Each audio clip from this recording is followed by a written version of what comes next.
Well, here we are, episode 9. Okay. We have both of our co-hosts, Scott and Haley Zumo. And we have Father Albert here, the homie. And we are here to learn a lot about him.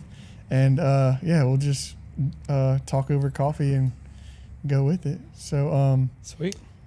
Yeah, I guess first, will you start us in prayer? We just did the Evangelist, but can you start us in a personalized prayer? Yeah, in the name of the Father, Son, and the Holy Spirit. Come, Holy Spirit, fill our hearts, fill our minds, fill our souls.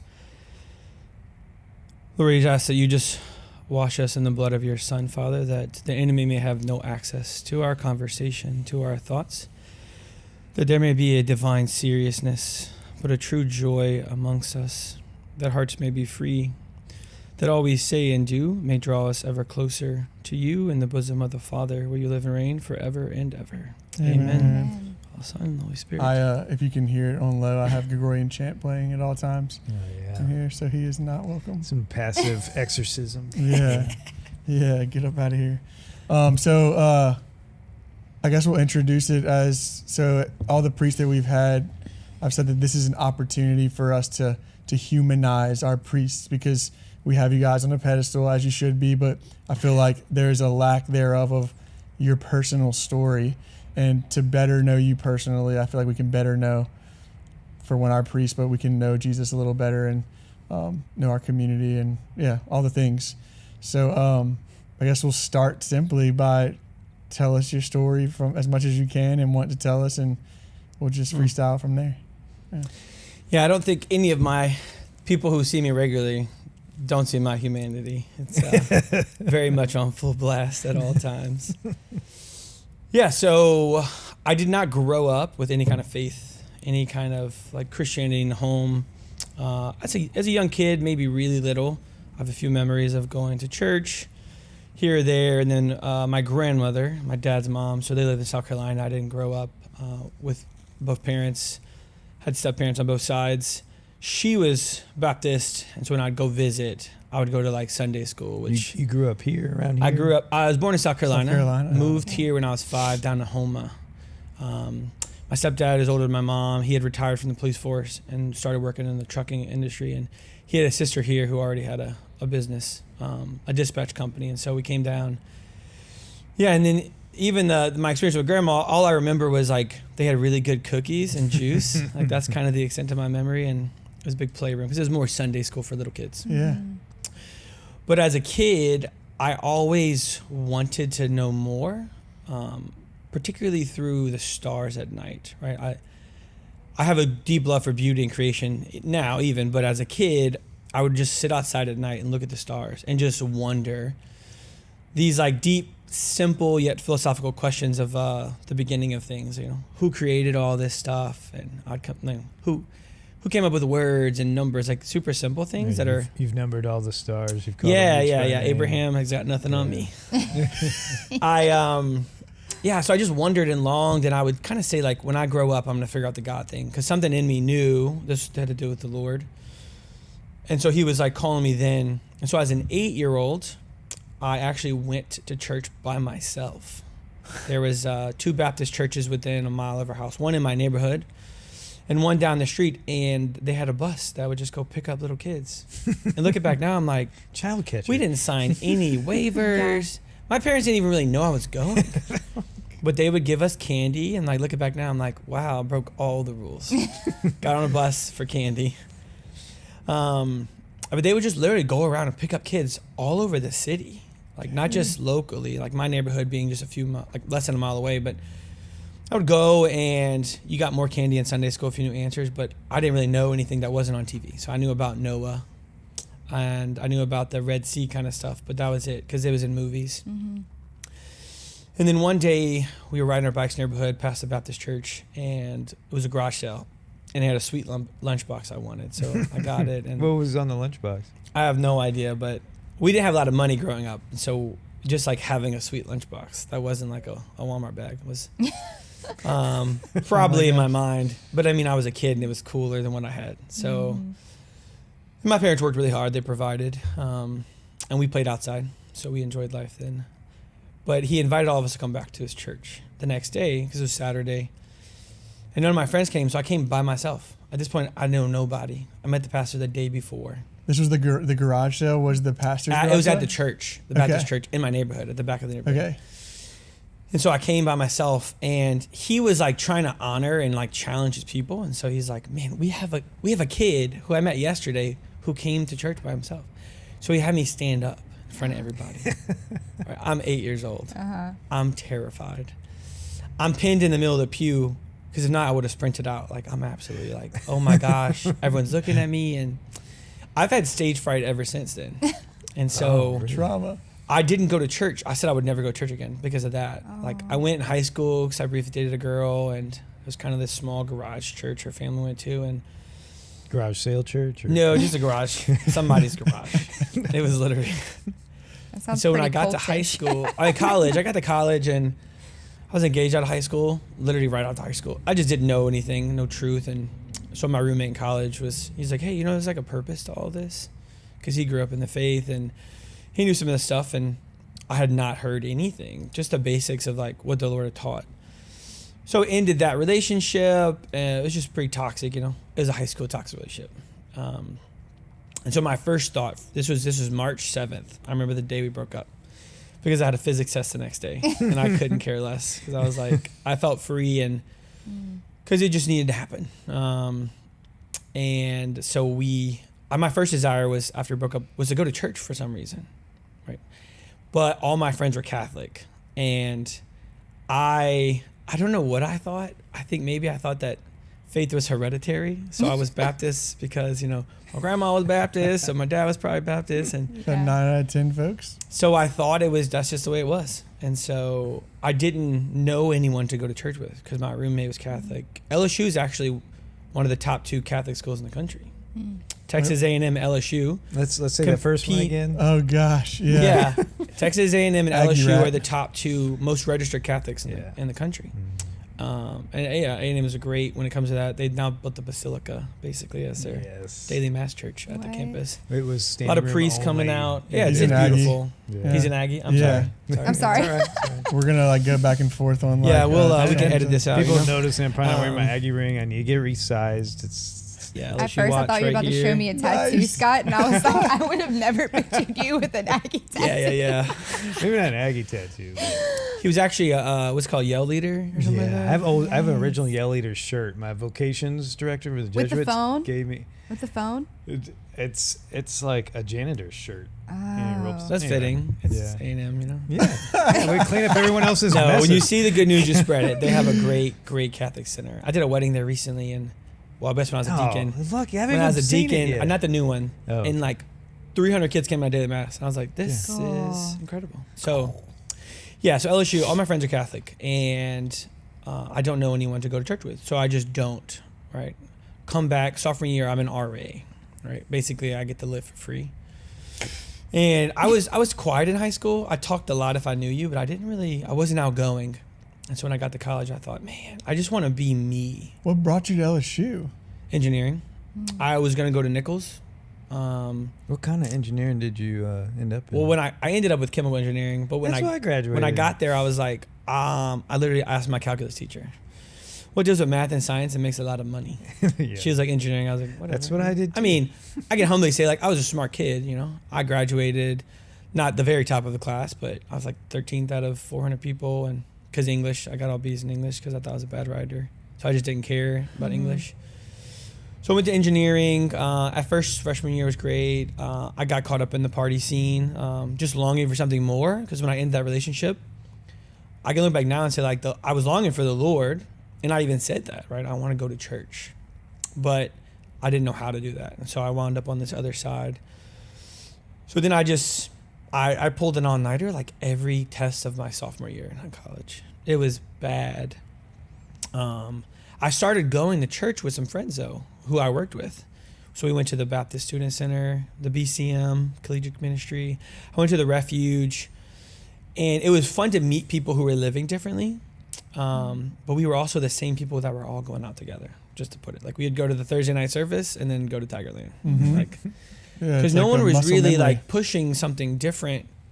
And I had these basic questions from when I was a kid, like who did this, who created stuff, and they're very Genesis level questions. But they would just say, "Oh, read the Bible, read the Bible." So I would go party and then read the Bible. So it didn't mean anything. Like no one was really talking about who the Lord was, and they were great people.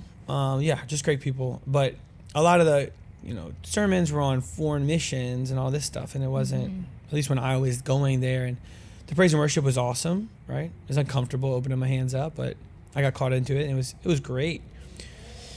But I was longing for more. I joined the Christian fraternity. Well, I'll say that sophomore year, just very dark. Like I was super depressed. Looking back now, like I was literally crying myself to sleep every night. No one knew that because as an RA, I knew 600 people, 600 freshmen. Living in the engineering dorm, we all were in the same classes, so I knew all of them. So I probably knew at this point like 2,000 people around LSU, so I could walk around. And so I'm really good at hiding. Mm-hmm. So everyone thought I was living my best life. And if people who know me now think, that guy's got a lot of energy. I was crazy back then, like, because I didn't know how to be me. And so I went to the other side of the pendulum and just was like loud, outgoing, like overdid it. Obnoxious, probably really annoying, I can admit now. But I was having fun, got hooked on the gym. We'd go to the gym like 3 hours a day. My roommate freshman year, we'd start skipping class. Cool. My only 2 Bs freshman year were not Calc 2 or physics or... No, it was like that rec is history fun, of dude. jazz, They got sociology. The ones that take attendance? Oh, I love sociology. I didn't like pay attention, which looking back now, I'm like, gosh, those have been easy grades and good stuff to learn. Yeah. And now the history of jazz professor, his son's a priest, right? Father Grimes, his dad taught me. Oh, wow. Yeah, but so I was seemingly having a lot of fun in life, but it was bad. The second I would close my door, my chest would start burning, right? And so I didn't know I wasn't supposed to do this, like, because we had our own rooms as RAs, and I was on my own floor, and my best friend I'd become close to, and I was going to church with, was on the first floor, so I actually moved into his room. We turned our room into a sweet study pad, and we got in trouble later, because I didn't know we weren't supposed to do that. Makes sense to be present, fire drills and stuff, but even in like sharing a room now, the second he would fall asleep, which happened every night, he'd fall asleep first, boom, I was alone again, even though there was a person right there. And it was just really dark. A lot of darkness, a lot of misery. And so I was just living a double life of seemingly having a lot of fun, but a lot of darkness. And a roommate of mine, a guy I was supposed to room with sophomore year before I was going to be an RA, he was rooming with my freshman roommate because they knew each other in high school. We're all from Houma. My freshman roommate and I, we went to high school together. We weren't close then, but we became close. He started really taking his faith more seriously and diving in, and he was going on a mission trip to Jamaica. Is this a Catholic guy or another Baptist? Yeah, he's a Catholic guy. He worked for Evangelical Catholic for a little while. He's worked for the Archdiocese of New Orleans. He was a folks missionary, and great life. Him and his wife are incredible. Good friends of mine, Sam and Emily, and their oldest is my godson, little John, my first one. He was just starting to come alive, and so he's like, hey, you got to meet our campus minister. She's like a girl version of you. Which I was like, okay, sweet. I didn't know what that meant. And when I met her, I was like, oh, she just got a lot of energy. Like, that's the extent of what we were like. Everything about her life was very different from mine. Who is the campus minister? Her name was Angelique Marcantel. She's now a religious sister. Her name is Sister Protectrice de la Foi. Marie Protectrice de la Foi, right? French for Mary, Protector of the Faith. That is awesome. So she's been in Tanzania, I think, 7 or 8 years now, just serving this community out there. Wow. And so I remember the day exactly. Actually, was the day of Father Todd and Father Brent's ordination, May 28, 2011, 7 p.m. almost exactly. I remember it like it was yesterday. We walk into the front doors of Christ the King on Highland Side, and she's like right inside the door, like greeting people as they're coming because they're leaving the next morning at 3 a.m. to go on a mission trip, so they got to fly out early. So they're just going to hang out all night. Only college kids would do that. Now I'm going to bed at 7 p.m. then, like, great. So I remember when I encountered her, all she did is offer me pizza, right? That was basically the extent of our conversation. Like, oh, hey, I'm so excited, like, la-da-da, I'm so-and-so, and would you want to come in for pizza? And maybe my roommate had told her about who I was. But in those 5 minutes of just kind of being her present, I remember in my heart saying, this is it. Like what I've been looking for is right here. I don't know what it is, but this is it. Like her personality or just her, whatever was inside of Right. her. Yeah. Like I can look back now and say, gosh, her peace of soul, her freedom and joy was just, she never said anything about Jesus. She was like a nun before She a nun. was It's like that Jesus. MC presence, that missionary charity presence of like Well, their presence is more like, you're going to do this. And you're like, oh, yes, the sister. MCs. You don't say no to the MCs. Oh God. Sisters in general. But the MCs, they called me up, what was this, last year? Like 8 months in advance of their yearly retreat. Again, I'm like a few months in the priesthood. And they're like, and I'd preached Mother Teresa's Solemnity Mass just to the community. And as soon as I finished Mass, they're like, oh, Father, you're going to do our retreat next year. I was like, me? No, I'm not. Telling you what to do. I've never done a retreat. And who am I, as this brand new priest, to preach a retreat to missionaries at charity? Like, what am I going to tell you? They're Be bad. poor? Detached from the world? Be awesome. It wound up being very beautiful. I tried getting out of it multiple times, but you don't say no to them. Yeah. So it was a beautiful retreat, and the Lord did some good stuff. And yeah, so I just wanted what she had. I wanted it. And so I hung out that whole night until 3 a.m. And there was a lot of awesome people there. And so we did this. They all left at 3. Yeah, they left at 3 and they got on a bus, and I just drove home and went to sleep. But we prayed a Divine Mercy Chaplet together.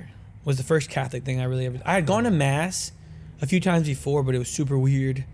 In my memory, I know we get up and down like 3 times, but I still remember like there was 20. Like it Yeah. was straight up calisthenics. And I was like, this is crazy.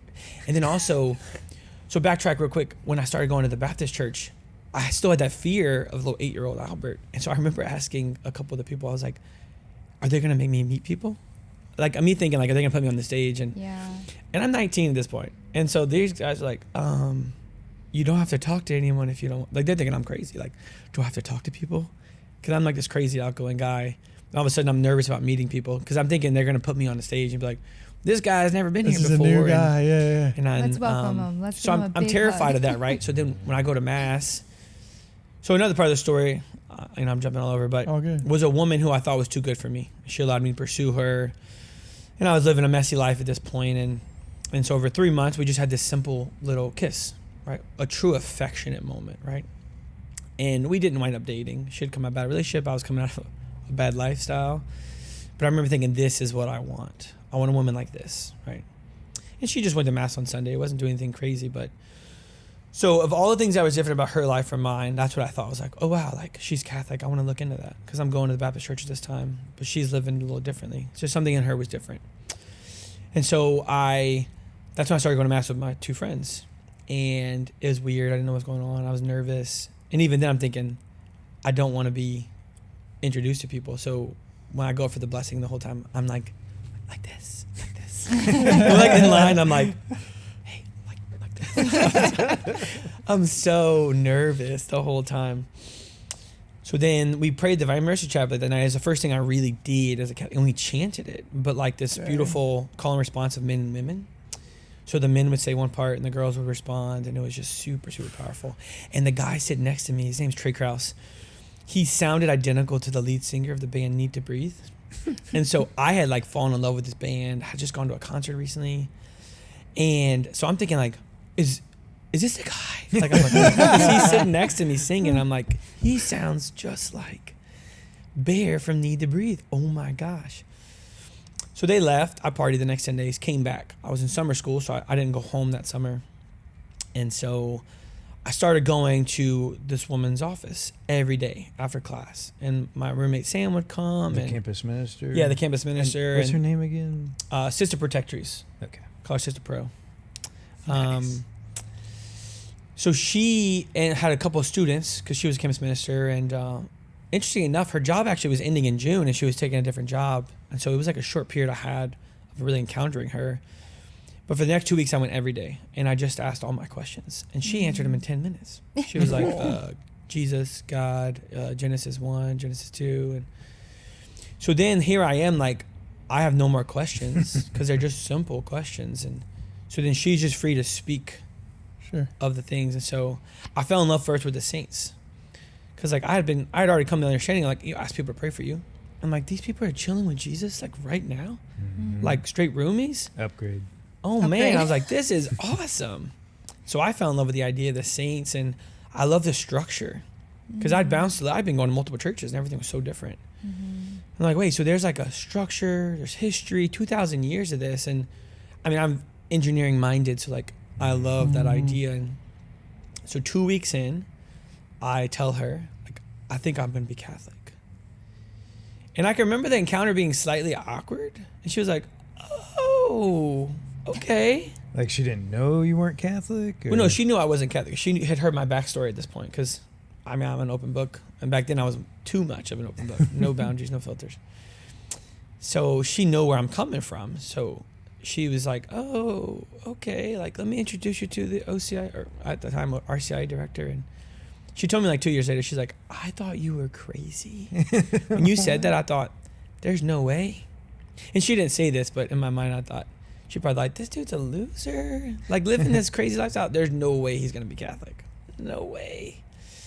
But in that moment, I was like, this is it. I found what I've been looking for. Like I said, this was what she had, what I wanted. And this is it's got to be the faith.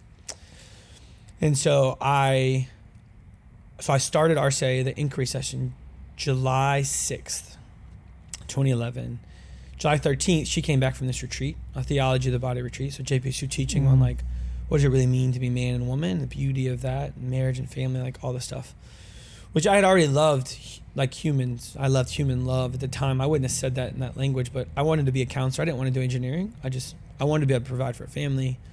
I really wanted to just help people and walk with people. I just loved that because I can remember as a kid, my older sister asking me dating advice. She's like 6 years older than me. I'm like an 8-year-old giving her dating advice. Like, so I always loved that aspect. And so when she told me this, like I fell in love with it, which caveat, converts can sometimes be the most annoying people because we find one thing that we're like, oh my gosh, this has changed my life.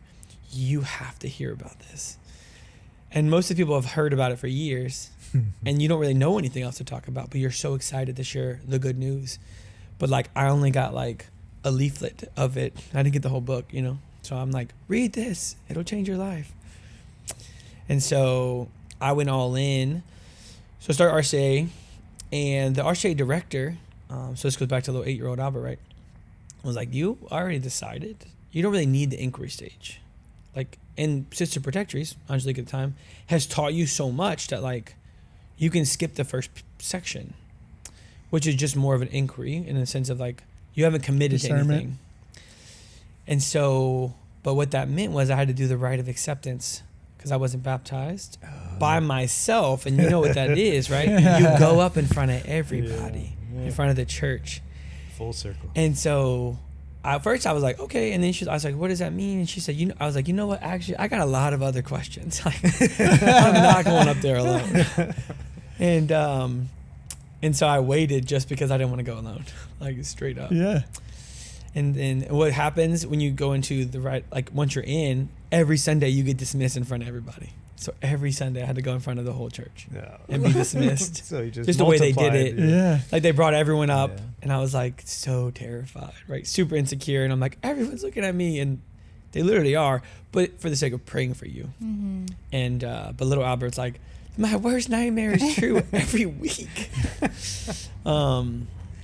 Which is ironic now, right? I preach know. so like, many times a crap. day, and everyone's like, "Oh, I can't believe you're nervous." I'm like, "Every time, baby, every time." It's that podium. As soon as I open my mouth, I use a podium. I'm like, I feel safe here. Yeah, Right? A can little hold on to barrier. something. Yeah, grab it, hug it. So I went through RCA, and so at this point, you know, Angelique has moved. Sister Protectrice has moved. She's working for the same group that she had been on the retreat with. It's now called Echo, but it was Damox Ministries. Oh, yeah.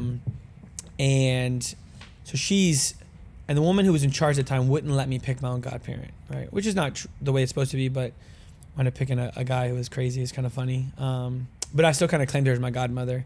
So she was still working with me. And when she realized I was serious, like I was becoming Catholic. So just like months in, she would jokingly introduce me to people. She's like, this is Albert. He's not Catholic, but he's like more Catholic than like 90% of Catholics. That's how I would introduce And she was like, you're going to be a priest. Oh. And I was like, what? Because the only thing I knew about priests was they didn't get married. That was it. And I was like, that's not happening. I don't think you understand. Like, False. I love all women, like the whole species, you know? Like, why would I not get married? Which, fun. I married all of them, so there's that. There you go. And you guys too, so like, I got the best bride. She's a big girl, beautiful, perfect, But then she told me that right away that you're gonna be a priest, and I was not having This that. is sister or someone else? Sister, yeah, she's Okay. not a sister yet. Does she have like a gift of prophecy? Is like that charism of hers? No, or I don't think she did. In just that like sense. natural intuition? It made more sense a little down the road. And 'cause, how like, long from her being like, huh, to saying this? I'm not sure you're going to become Catholic. Within but you are going to months. become a priest. Yeah. Within months, she was like, "You're crazy." Oh wow. I mean, I wasn't even Catholic yet. I was still an RCIA, and she was saying I was going to be a priest. So I get baptized, confirmed First Communion, all of things, April 7th, 2012. And later that year, I started going to retreats with Echo. Retreats was the name of them, with Dunmox Ministries, and I started doing a bunch of different things. By 2013, I'm like literally traveling the country, like doing random ministries. People call me up and they're like, "What are you doing for 2 weeks? Want to fly to Los Angeles and walk to Phoenix and talk about pro-life stuff?" And Yes. did that. That was your crazy side living, though. Yeah, I just transferred over into being Catholic now. Yeah. Yeah. I still didn't do my homework properly. I just was like, sweet, now I'm just going to do all these Catholic things. Yeah. Yeah. So she enters a convent. I'm pretty sure it was like September 2012. So she writes me a letter from the convent in March. I get it in March. I think I read it like March 13th, March 17th, because I wrote in my journal that day. And it's just a long letter. And the one line that hit me, she's like, "Hey, I'm not your spiritual director, but I'm going to give you my 2 cents anyways. I can't help but hope and pray you become a priest, because your heart seems like it was made for more than one person." So that was like what she was seeing. But in my stubbornness, I was like, I'll have like 10 kids, That's 11 people. Yeah. They'll just need more love. How about a billion kids? Yeah. And so I was resistive, but something in my heart struck deeply. And my first thought, and I was sitting in class, not paying attention. I was journaling instead. Because I even wrote in class, Thermodynamics 2, miserable class, by the way. And so it's a practical take home for people listening. You do like a daily journal? I was. Well, it wasn't really daily. I journaled way more in the beginning. And I journal a lot on retreats. It's a struggle for me to do it. It's a great habit, though, especially when I look back. And reflect on it. Yeah, because I look back recently, because I thought it was like a very short time of reflection. But for the whole next year, I was journaling about being a priest. I didn't remember that. Wow. But in that moment, my first thought was, wow, okay, Lord, I need a silent retreat. I just need to go on a silent retreat. And no one would have believed that could be silent. Even people who were on the retreat with me. So I felt that tug, that desire for silence, but I couldn't find one. I really reached out to Marisa, but they're booked out like 8 years in advance. Yeah. So I called a bunch of different weekends I could potentially get on. But the time they had just started what was called the Camino retreat. It was a young adult retreat. But it wasn't until May, so I had to wait. But I started journaling, and the thought that crossed my mind, which I think is one of the healthiest for discernment, was, Lord, I don't desire this. Like, I don't want to be a priest. But I've seen holy priest. And John Paul II had really captivated my heart through his teachings. And I knew like he was such a joyful man. The pictures and just stories about him. So I said, Lord, I don't want to be a priest, but I know if you are calling me to this, I would be so happy. So like, you have to give me the desire, or like just give me that longing for it, and give me the grace to open up, because I'm not right now. And I was just honest. And I said that for the next year. And if he would have called me at that point, I would have probably freaked out and said no. Right. And so he's a little more patient than we are. A lot more patient. So he didn't. So I tried dating.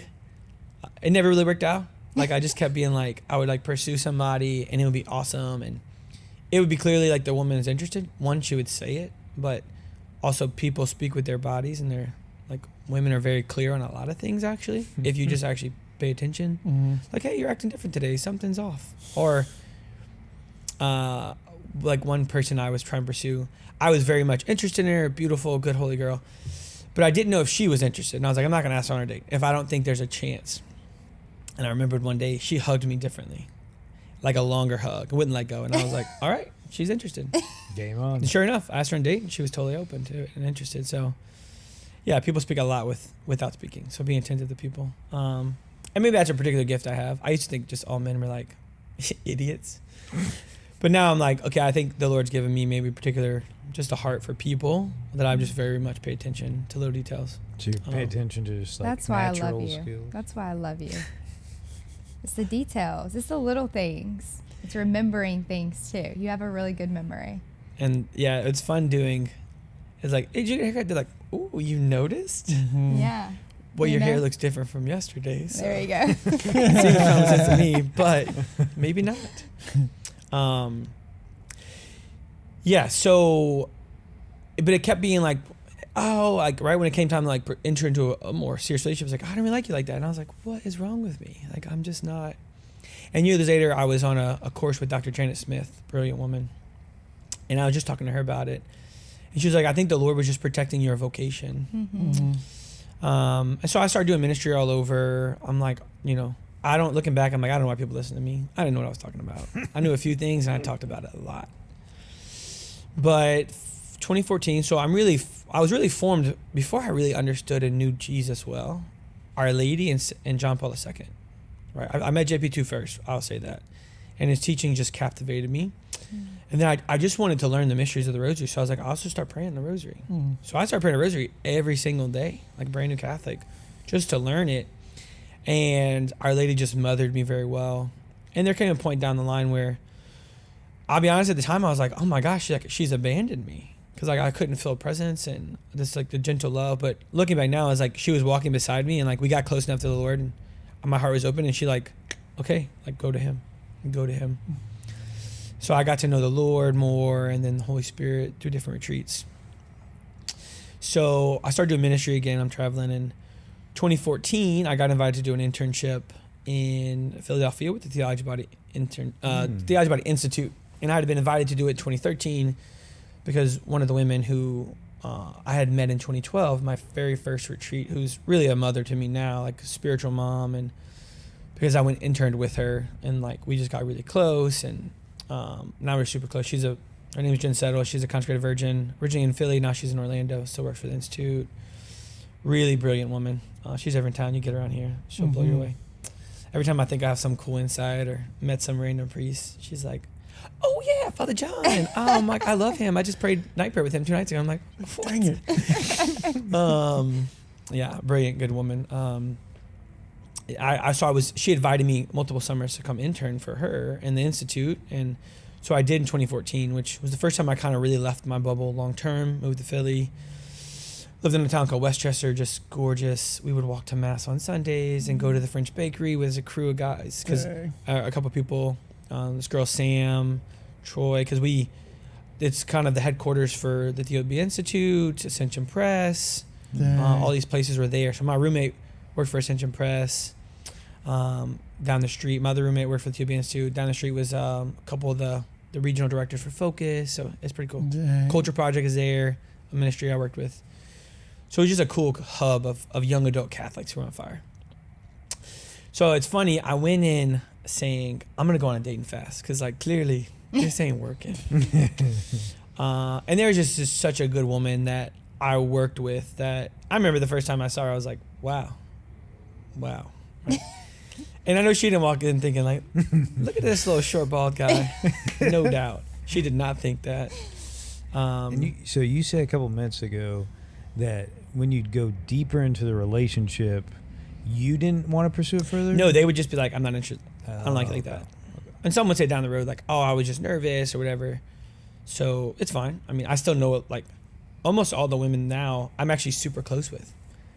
Good friends with their husbands. I was in one of their wedding. Like it's kind of funny. Yeah. Like there was freedom. They were Chaste Pursuit. So there was still freedom. We didn't cross boundaries. Yeah. So the woman and I were really good friends. Like we just immediately became friends. Like 2 weeks after I met her, a friend of mine was on one of the courses because they do like week-long courses, and he thought she was my girlfriend. And I was like, her? No, I literally just met her. But she was hilarious. She was brilliant, just a joyful woman, and so we just clicked. And so we tried to date. It's one of those things like, wow, we just get along so well. Yeah. And it didn't work out. It was long distance. We were both in college. But it was still like, I learned so much.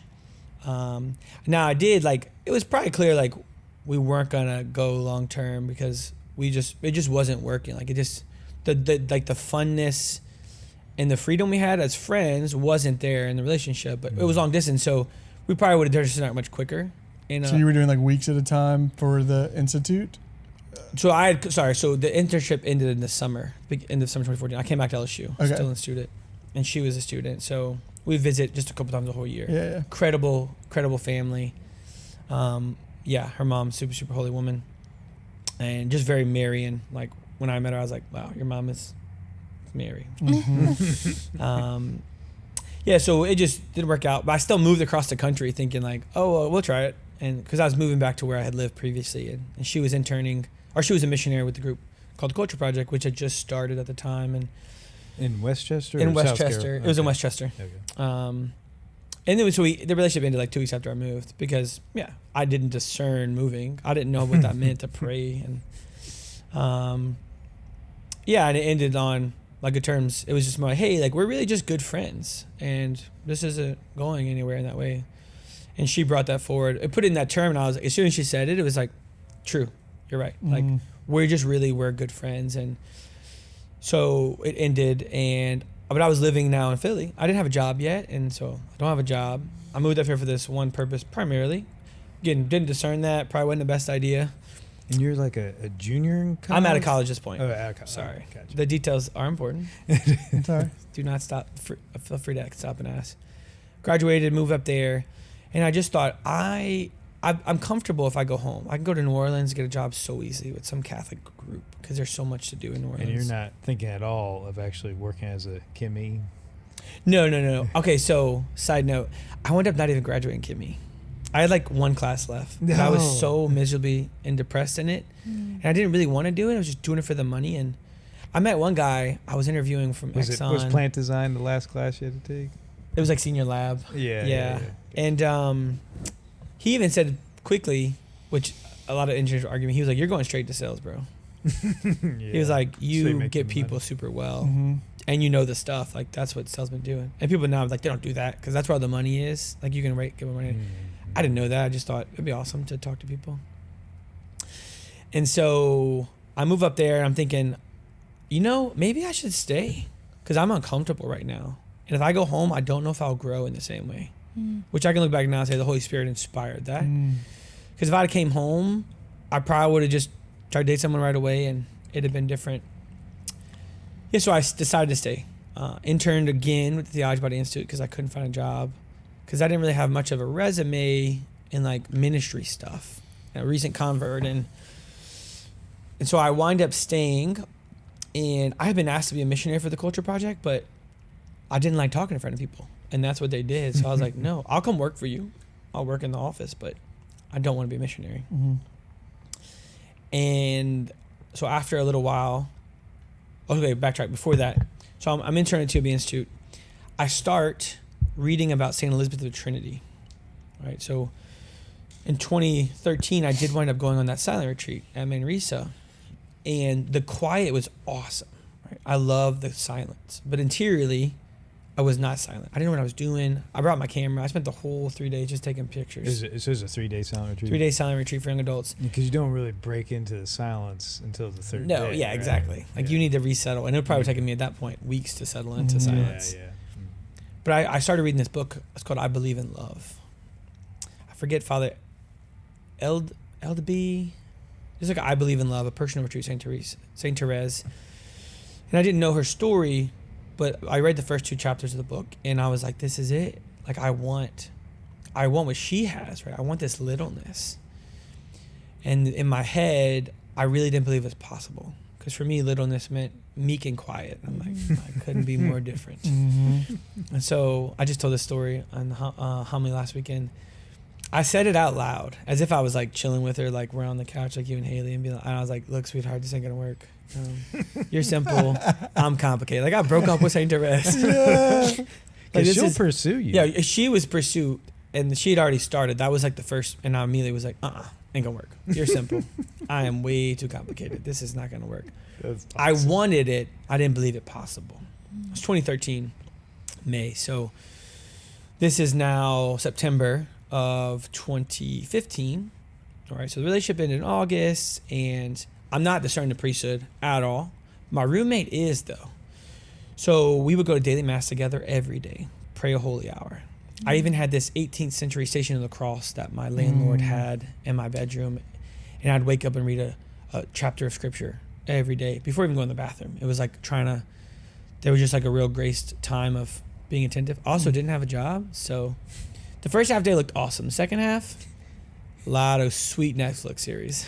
And then my landlord let me live there because I'm pretty handy. So I just started fixing things, cleaning things. Like I cleaned out the basement, which we don't know what those look like, but they have them up north. Yeah. And so he just kind of let me live there and just do odd jobs.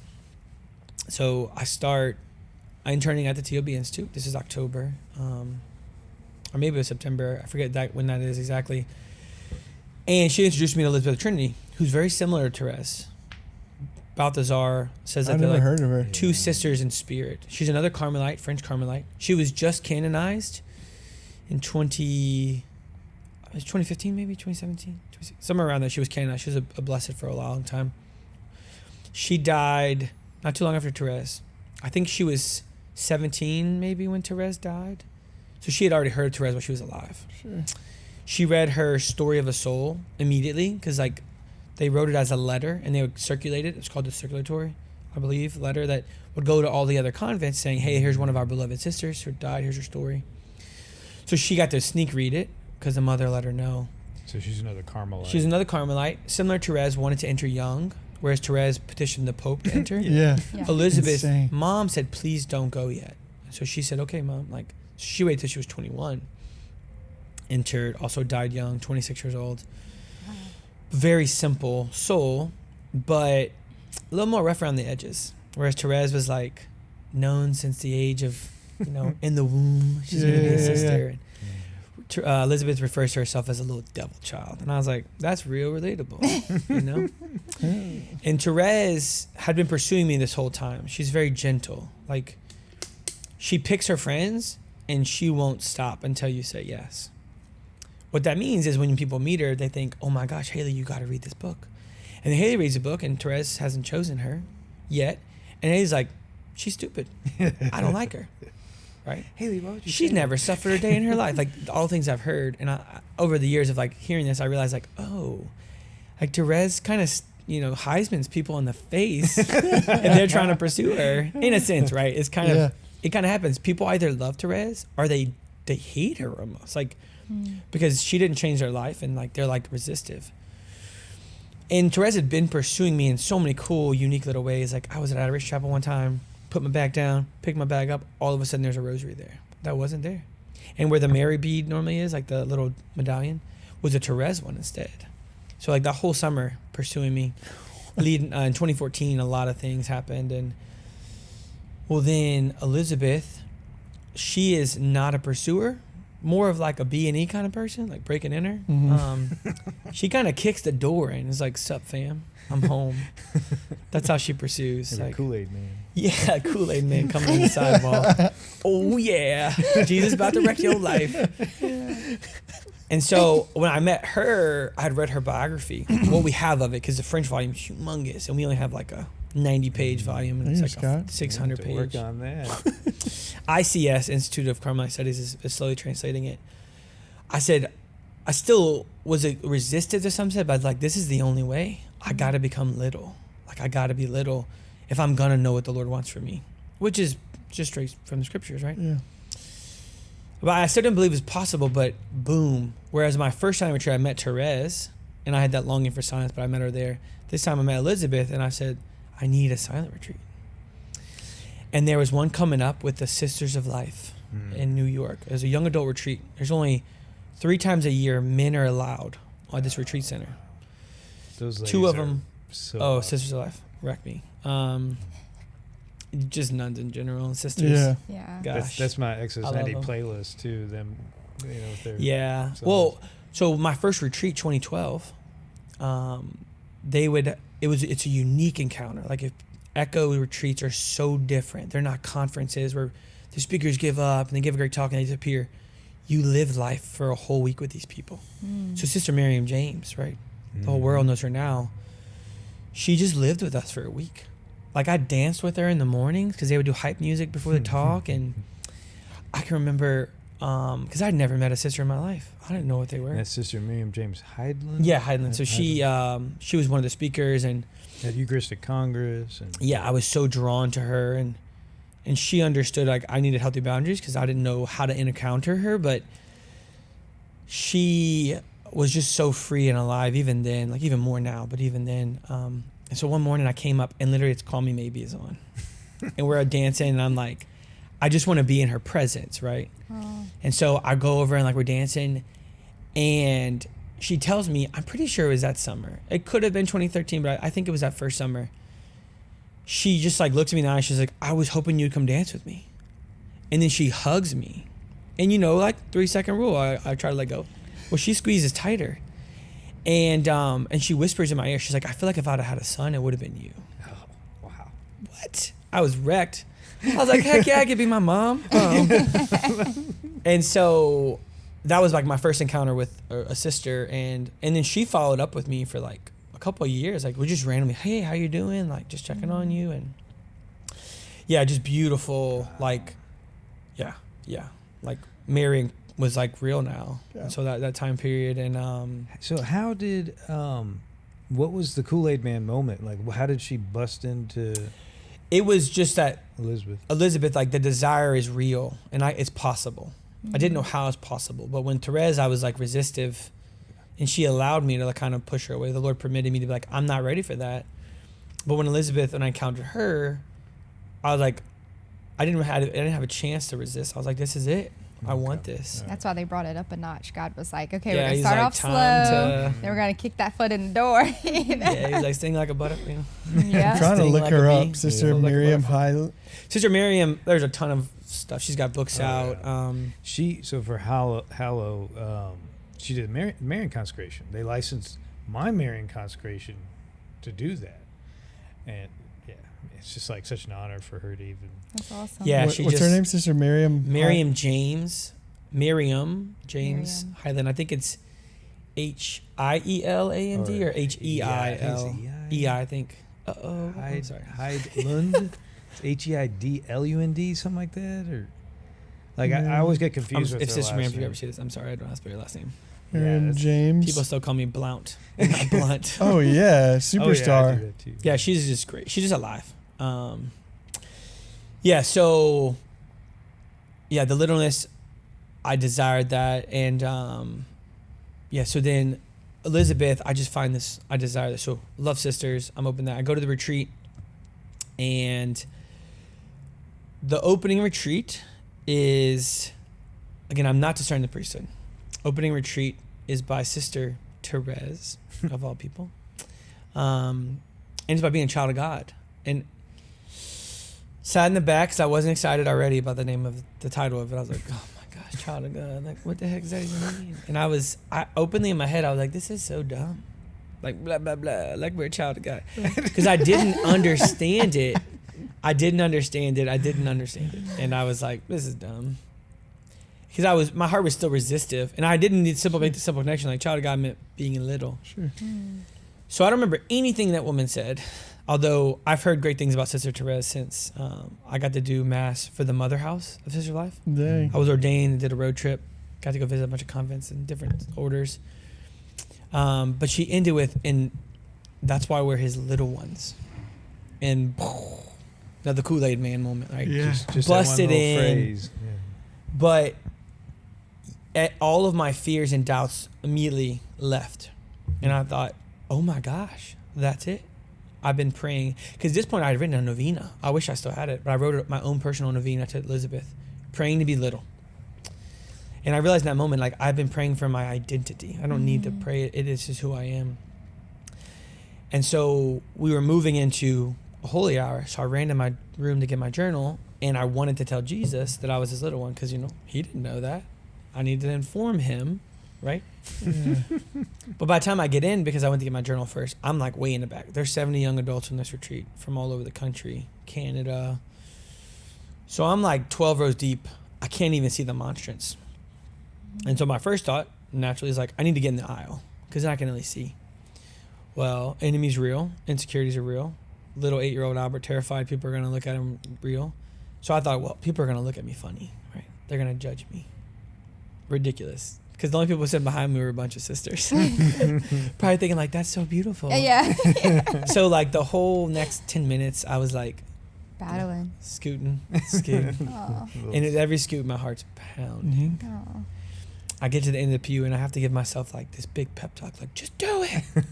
Just do it. And so I finally convinced myself to get in the aisle and just like overcome the fear. And when I do, I look up and there's Jesus just in the monstrance. And I just scream. I wanted to scream out loud, but I also didn't want to freak people out. So I screamed interiorly as loud as I could without it coming out like, I'm your little one. And then there was like maybe 5 seconds of silence. And then I just hear him say, will you be my priest? Right. Say what? Will you be my priest? I hear that. You hear his voice now. Will you be my priest? And I'm like, in front of him. yeah. As I'm looking at him. And I'm a hopeless romantic. Long walks on the beach, starlight. Yeah. I wish I could look back and say, yeah. And I had this sweet line. All that came out was like, sure, that's cool. Yeah. That's all I said. Sometimes Jacob would say, sure, that's cool. Yeah. For sure. Well, that can be on your holy card later on. Yeah. Duke at Altum. You can put my name down. Sure, that's Yeah, dude, that's cool. Sure, that's cool. And then for the next 30 minutes, it was really cool. Because I had that point, I talked to Janet Smith, remember, about why are these relationships not working? Like, and she said, I think the Lord is protecting your vocation. So all those things came to mind. Certain gifts that I thought I had, certain encounters. And at this point, too, I'll say, so I had a couple mother figures, Sister Miriam, Jen Settle, I'd encountered, and my godmother, who's a nun. I haven't really seen her yet, but like I know she's praying for me. I had met Father Josh, right, when he was briefly as a seminarian, as a deacon. Well, that summer in 2014, I literally went to his ordination. Car packed. Got a blessing from him after ordination, got in the car and drove to Philly. Sister Miriam James and Father Josh are pretty. Yeah, they're pretty close too, because yeah. they met when he was a seminarian at the Abbey through a Abbey Youth Fest. Yeah, okay. I believe so. And then also Sister Josephine Garrett, who's boss. I never met her. Boss. Well, I'm sorry. You have not met her. They're I met her really- at Abbey Youth Fest, and then I connected her with Father Josh, and they're also like incredible good friends now. She's also a real deal. They out in Assisi Wrong. today. I know. Yeah. I'm not jealous. God. I actually did a trip with Father Josh. Me and Father Josh and now Father Joseph went. It's a pre-ordination trip. We spent Triduum. Reservoir. We spent Easter, the whole Triduum in Assisi. Beautiful. Talk about beautiful. Italy's terrible. Assisi though is just so good. Dude. So we so I Father Josh, I knew we were gonna get to know each other because I was living at the Student Center LSU for 2 years, what they called the Rat. I was a sacristan, unlocked the doors. Father Josh was assigned there. So my roommate, right, who works for Ascension, comes to me one day. He's like, hey dude, you mind if we film in your bedroom? We were in this like old antique home downtown Westchester. Probably one of the only cities I would have left Louisiana for full time because just how cool it is. He's like, we had this priest coming out from Baton Rouge who's going to film there. And I was like, who? I live in Baton Rouge, right? He's like, Father Josh. And like, I was like, what does he know about being a priest? It was like, it just in my head was like, I went to his ordination like 6 weeks ago. Like he hasn't been a priest 2 months. And so when they came to film, the videographer people were like, why is there an L shoe blanket on this random room in Philadelphia? So we went out to dinner that night, me, him, and another guy. His name was Cashin Edwards, now a priest as well. His name was... Father Cass. It wasn't Father Cashin, it was Lamar Edwards. Father Cashin is now a Benedictine monk. We all went out to dinner, and I needed to go to confession, and I didn't like going with the priest at the office, obviously, because I work with him full time.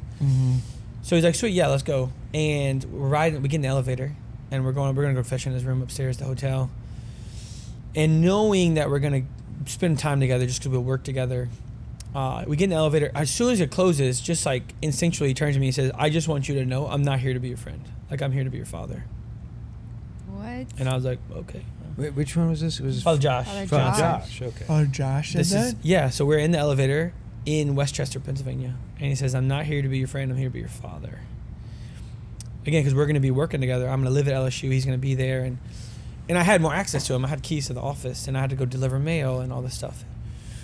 And so over that year, he did like begin to father me, and we became good friends because he stuck to those boundaries. He does have good boundaries, and so I can remember we went to an LSU game together. What year was this again, real quick? This was 2014, 2015 school year. Okay. His first year as a priest. These some packed years. Like we've been kind of in those years. For Oh, a this while, is all yeah. like really packed. Dang, yeah. 2013, like my first 3 years of being Catholic. So we went to dinner. We left the game early. LSU was blowing out Tulane. Yeah, sorry, Norman. Yeah, Not anymore. Blew out Tulane. So we left halftime, went to dinner, and he just simply said like, "Hey man, you're gonna be a saint one day." And I was like, "Oh yeah, sure." He's like, "No, no." Like I think you're gonna be a canonized saint. Like, which he tells people that all the time now. But like as I'm like, whoa, was that Yeah. possible in my head? So. Yeah. So that impacted like an openness to the priesthood too. So back to the retreat, the next 30 minutes, all that's in my heart. And like, I'm just like, wow, all that makes so much sense as a priest. You're back to being. I'm in back front at of the silent retreat. demonstrants? The Lord just asked me to be his priest. Gotcha. And so everything made sense. Everything just made sense. But the Lord is good. He is gentle. And he is also much wiser than us. So he's like, hey man, just like, let's just couch that for a second. How do you feel about this? Like, what's in your heart right now? Like, I hear him kind of saying this. And I was like, there's just peace. Like, there's just total peace. Because for that whole hour, all insecurities and doubts are gone. I really, truly believed I was a son of the Father. And I had no concerns of anything else. So in that very moment, I was like, I'm going to be a priest. Mm-hmm. Like, I'm going to be a priest. The Lord has asked me to be a priest, so. But the Lord also knew my weaknesses, because I would have stood up at the end of the holy hour and be like, hey, guys, just letting y'all know I'm going to be a priest. Just decided about 10 minutes ago. Silent retreat began at the end of the holy hour, or the beginning of the holy hour, so I couldn't tell anybody. Oh, wow. So I didn't sleep that night. No. Yeah. And the enemy didn't want me to be a priest. Mm-hmm. So my thought was like, I have student debt. I can't be a priest. Oh my goodness. I have debt. And that was what kept me up all night. How am I going to be a priest? I have debt. Like, I was terrified. I'm like researching like how to priest pay off debt. Like, It sounds silly, but it's not silly. You know, like one of those thoughts that it's real. you look. Yeah, it's absolutely real. It's absolutely real. The devil doesn't need much to make you Yeah. stay up Yeah. all night. Yeah. But I tell Jacob Yeah. now, I'm like, it's just money. You'll get more tomorrow. Hey, the Lord has all the money in the world. Yeah, honestly, we don't take it with us. Okay? Deus providebit. It's our soul that matters, not our dough. Yeah, here's a motto you need to paint here. Deus providebit. God will provide. Yeah. It's the motto of our seminary, so we said it He's a been lot. saying it. He's been saying it to me lately. Really? Yeah, because I'm usually the one that's telling you that. Bro, I tell you what, on some funny / realness, excuse me, I've been praying the rosary every day and making it to daily mass for the past like 3 weeks, like almost every day, not every day, but dude, supernatural fruit and like peace of, I mean, yeah, business goes well because you work and all these things, but like there's some things that you just can't make up and can't explain. Every time Peace of mind and security of every time I want to raise, we just have another child. Yeah. There you That's go. what we talked about in the last pod. I said Speedy, Papa Speedy. I don't know if you ever met him. Mm-hmm. I did, yeah. He used to say, "With every child comes a loaf of bread." I'm like, shoot. Speedy's That man was got my- holy. I can't tell you how many times I sat behind him and Helen in daily mass in college. At Mercy, yeah. They were always there. We were freezing to death one year at 40 Days for Life, and Speedy comes with a bunch of tube socks What? for mittens. Oh, so sweet. He was a champion of the McDonald's. abortion clinic. Oh, yeah, that too. He was Yeah. a champion of that. Good. They were my first introduction to your family. Really? Yeah, I didn't know that, but yeah. Now I can say that. Oh. Like, I met them way before I met Teresa. I even met your cousin Tim before I met any of you guys. What? Because I was good friends with his wife. Jordan, Because yeah. we were engineering together. What? Everything's connected. Yeah. Yeah, so I wanted to tell somebody. And so next day, I told a spiritual director on the retreat, who is now one of our professors with an Institute of Priestly Formation. I'm doing a spiritual direction program. So I told him this multiple times over the years that I've met him again, like, hey, I don't know if you remember this. He's like, well, I do now. You keep telling me. He's like, don't tell anyone for a couple months. You just let the Lord sit with you. And I was like, okay. Second, the retreat So ended. hard. Yeah, so hard. Sisters, I'm going to be a priest. I immediately called Father Josh, which I didn't expect his response. I was like super excited. And his response was, about time. Yeah. I was like, what That do you mean sounds about like him. time? He's like, you've been dodging it since I met you. And I was like, you never told me. He was like, you weren't open. I was like, bro, you tripping. He asked me before we were even married. He was like, yeah, you wanna be Catholic already? I'll convert you right now before you're wedded. I'm like, whoa, what? Yeah, he's like, you want that 2-day treatment? Yeah. I'm like, yeah. But when I finally told him I was ready, he was like, yeah, about time, you know. Been a minute. Yeah. Well, He has that way. So when did you meet Father Josh? Like, how long had he been knowing you? Not long. The first time I really had any long exposure, the Theology Bible Institute had done a course, like a satellite course. They did it in Rosaryville, in Louisiana, over in Ponchatoula. And so I was going to be interning with them that summer. So I wanted to have a course where I was just a participant. So I got permission from this incredible, awesome professor at LSU, Professor Karam, Tommy Karam. I think that's how you say his name. He was a business professor, and I was like, I had this whole spiel on like why I had to miss his final. And I was like going to try and fight, and I knew he was a daily mass guy, but I just walked out. I was like, hey, I got this thing. He's like, okay, sweet. Let me know when you get back. I was like, have a good day, sir. And I was like, what the heck? What just happened? And so I got to know him, and he actually had to leave the retreat early because he had to go on his diaconate retreat for ordination. So this was like weeks before he was ordained. Father Josh's ordination? Yeah, 2014. Gotcha. So like when he told me this was 2015. October, I want to say it was October 31st or 30th, 2015, when I heard the call. And I told him like a few days later. So it was like a Friday night. I told him like Sunday. So he'd only known me for a little over a year. But we had got a lot of time together, being at Christ the King together. I mean, he'd already canonized you at that point, right? Yeah. No. He said potential. There's potential in you. And I was like, yeah. So I decided I was going to be a priest and started applying. I wound up becoming a missionary with the Culture Project. I just needed a job, so I was doing something else. And they reached out again, like, hey, one of our missionaries dropped out. Like, would you consider... And I was like, I don't really desire to speak in front of people because, again, I was terrified of that. But, like, okay, yeah, we could do that. Because even just financially, like, even if I have to, like, fundraise my salary, I know I have a salary. Mm-hmm. And so when I came home to do that over the month of December, like late November, December, I met with, I couldn't get a hold of the vocations office because he was out of town or something. So I actually met Father Andrew. Like, I got in touch with him. He was out in Pankerville, so I drove all the way out to Pankerville, like, Christmas Day. Like the day after Christmas. He's supposed to be in New Roads Christmas Day. And so we met up out there and we started the conversation. He got me in touch with Father Matthew, who's vocation director.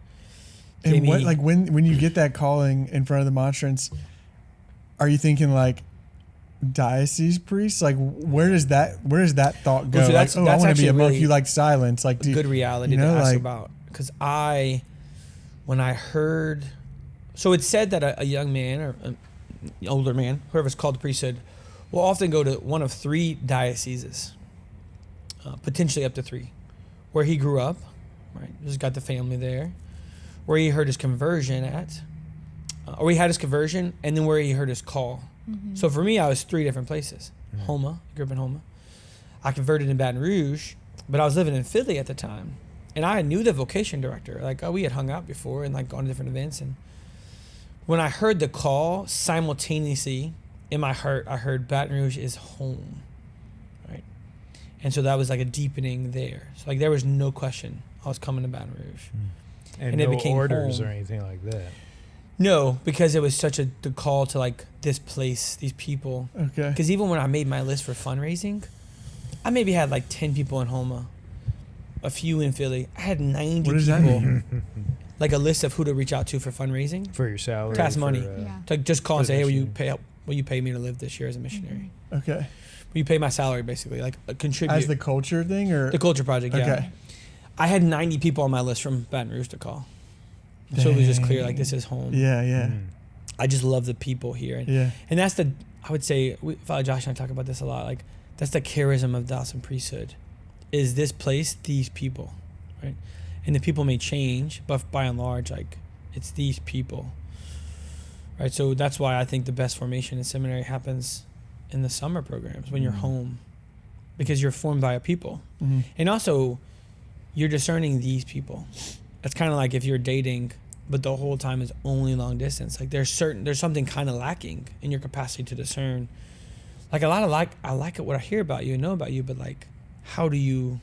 Handle So the it's situation. Kind of Yeah. similar, like being in the diocese with the people. You get to see like this is who I'm discerning, giving my life to. Because every vocation, a state in life vocation, is a surrender of my I to another. So you two have surrendered your I to each other. A religious has surrendered their I to a community. I'm no longer my own. I belong to these people.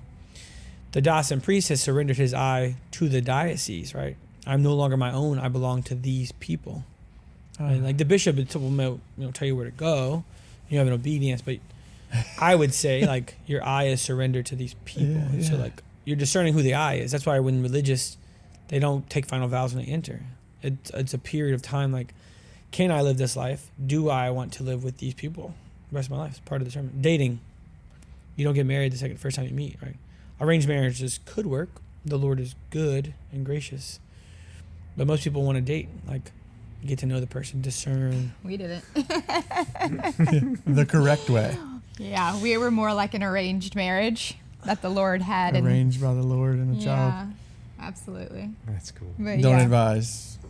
Yeah. So, yeah. Baton Rouge became home. Like it was just like clear in my heart. Like this is where I'm applying. And it was like there was no like on the fence of like No. Franciscan. Okay. No. So once in seminary, I would say like 3 years in, I fell in love with poverty. Right. And can you tell me too, because I'm so ignorant, when you go to seminary, can you discern certain orders, or that is diocesan? You're discerning diocesan priesthood. Okay. You're in formation for it, Okay. discerning it. If there's a serious desire to discern, you cannot discern a religious order without being there. That would be like saying, But you I'm go there- discerning marrying this woman that gonna I date spend her. no time with. I don't even talk to them. Yeah. That's not possible. But That's an that arranged is the marriage. diocesan priesthood. Yeah, like the if you were to seminary. do Franciscan, well, religious it'd be a can different go. place. Religious will also go to school. Like a seminary is a place of. It's called a seedbed, like the word seminary. So it's a formation time. So we have religious people that are in seminary with us, but by and large, most of them are discerning and being formed for the diocesan priesthood. Okay. Like if I were to continue with the Jesuits, right? You don't actually get to the schooling part of that for a little while, but they, there's all those Jesuit schools. Yeah. Right? Okay. Like if you go theology in Weston, Massachusetts. Yeah, so it's Loyola. different religious Yeah. community because you're discerning the community, Okay. and most by and large, mostly male communities, because you could potentially be a priest in those. You don't discern the priesthood. You discern the community, and then the community discerns whether you're going to be a priest. The Jesuits, by and large, are all priests. Most communities you discern entering, and then if you have a desire for priesthood, you share that. But they may say, like, we don't really need any more priests right now. Like, we think you're not called to be a priest. Yeah, be a brother. Yeah, just a lay brother, but religious brother. Mm. Yeah, and you study. So in school, you're gonna study philosophy and theology. So diving more deeply into theology, I just love for poverty. And at first, there's that temptation, like, oh, it must not be called the diocesan priesthood because they don't live poverty this radical way. And so maybe CJC and Lafayette, which is incredible, and I love them. The Oh, that's Father CFR is Champagne. like, Father Champagne and his Yeah. crew, and such good people and just well formed. The CFRs, love the CFRs. Like my spiritual director now is a CFR. That's Benedict Grichel's. Yeah, but it's primarily up in New York, although they're spreading a couple countries all over the U.S. What's it stand for? It's the Franciscan Friars of the Renewal, but it's the Conventual Friars of the Renewal, maybe, Yes, the CFR, I think. They came out of or Capuchins. They came out of Capuchins. It was a bunch of Capuchins who formed a renewal. Mhm. Yeah, so there obviously is that natural tendency, like, oh, maybe I am called to, Yeah. but it just wasn't the case. Like, I just felt a desire to renew it in the diocesan priesthood, to live simplicity of life, real. Because it talks about even in Presbyter Ordinance, the document from the priesthood, on the priesthood, and even in the canon law of the church, you should not appear to have anything that smacks of worldliness. Like you shouldn't scandalize the poor by the way you live as a priest. Mm-hmm. You should be able to be all things to all people. Mm-hmm.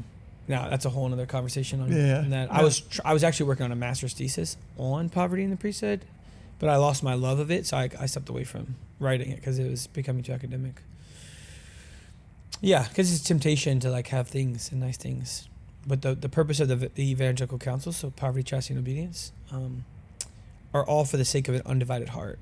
So I could be celibate and I give my heart to a woman or to a family, and then give my heart to a lot of things, right? A lot of things, physical things. So like the simplicity of life, poverty is also necessary. So I don't become attached to things. And then my will is attached in obedience, right? So it's all about a total heart to the Lord. And all Christians are called to live that. It looks differently, right? There's, I would say, the only real distinction, because you'll hear it argued often, well, from priests, whatever, like, oh, I'm not a religious. I think, what this may become scandalous or just like argued against, like, and I actually got this from a book called Divine Intimacy by Father Gabriel Mary, I forget his last name. He distinguishes poverty, simplicity, merely a freedom of use. Radical poverty means I own nothing. So if I want to use that car, I have to ask permission from a superior. Simplicity says I have freedom of use. Like, I need my car as a priest. I put a ton of miles driving to things, driving here, driving to the hospital, whatever it may be. I need my phone. I have an emergency line. Like, it's not a by and large excuse to just have more things, right? Religious communities have all the things they need. People are generous. The Lord provides. But right? you gotta like check out that car. Yeah, and so I would say that the real distinction is the freedom of use, not the amount of things, or like having the nicest thing on the possible market. Some people argue me that. Great. I think there's something true that rings to that, right? Because it should not scandalize the poor by the way we live, but also be able to be with the people who have. Right? That's not a condemnation of. We just got back from Chalco and been rereading Priest and Beggar about Father Aloysius Schwartz, and that's the whole theme of his priesthood is becoming more and more deeply entrenched in poverty, you know, to the point that he ultimately dies of ALS, right? He didn't even have ownership of his own body at that point. Yeah, That's on the level of poverty. Yeah, so I applied to seminary, back to that, and I'm actually told no. Really? I was asked to wait a year. And it was really cool. The Holy Spirit's real, y'all. And he's always talking. When people say, like, I don't hear the Lord speak, I was like, okay, well, we need to adjust your ears. Adjust your heart, because, like, the dude doesn't shut up. And eventually, you start to recognize even subtle things like, hey, don't forget to grab this. And you're like, no, I don't need that. And you get somewhere and you're like, wow, I needed that. I'm like, wow, sorry, Holy Spirit, my bad. I didn't listen to you. Because he told me, hey, don't go this route. It's packed. Or little things like this. And I'm like, nah, not a big deal. And I come over the overpass and I'm like, and somebody told me to get off. Just get off on the Holy Spirit, I think. Like, he's always talking of all things. Like, we want to be totally surrendered. My spiritual director one time on a retreat, or a summer-long program, and I was at the Institute of Priesthood Formation. Very holy man, Monsignor Esif. Whoa, Monsignor John Esif? Yeah, so... Is he still alive? He's still alive. I was just listening on an audiobook, Kevin Wells, that's, Krista, that was one of the inflection points for her overcoming alcoholism, was having a spiritual direction with Monsignor John Esif. And I've been feeling like, I need to go fly up and just see this guy. He's in Scranton, I think, still. His health, he's... Scranton, like The Office? Yeah, he was 92 when he was my director. He's got to be 97 now. Wow. Okay. So, quick backstory. Yeah, sorry. Padre Pio was his spiritual director, and he was one of Mother Teresa's confessors when she was in Lebanon, because he's Padre Lebanese. Pio, he met him in a bilocation and said, "Come to me, I'm going to be your spiritual director." Yeah. Beautiful stories he shares. Like, it's just cool. He was also good friends with Walter Chizik. You know him. You're looking at his story, and he was captured by the Russians, declared a spy. He was something though in the story of the littleness. He simply said the line like, "Being big is being little. If God created you big, because no matter how big you are, if you're in front of the infinite, you're nothing." Yeah. And so that gave me a lot of freedom. So I forgot where we're going with that, but I was asked to wait a year, and just moving. Oh, the Holy Spirit. That's what it was. When we just moved with the Spirit, he said one day, he was like, "I want some coffee," and he heard the Lord say, "I want tea, John." And he said, "No, but I want coffee." He's like, "But I want tea." And he paused. He's like, "Best cup of tea I ever had." So just the Spirit moves in those little ways. And Brother V was So talking did about you- that The too. freedom. Did you not have to go to St. Ben's? Did you go straight to I Notre did Dame? 2 years at St. Ben's. Okay. Philosophy. That's a minor seminary. So the day I was interviewing with the vocations board, right?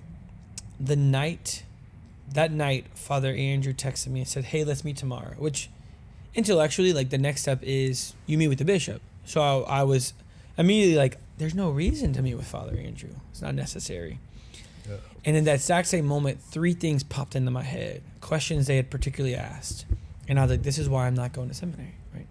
Moved around a lot growing up, and I only really worked when I needed money.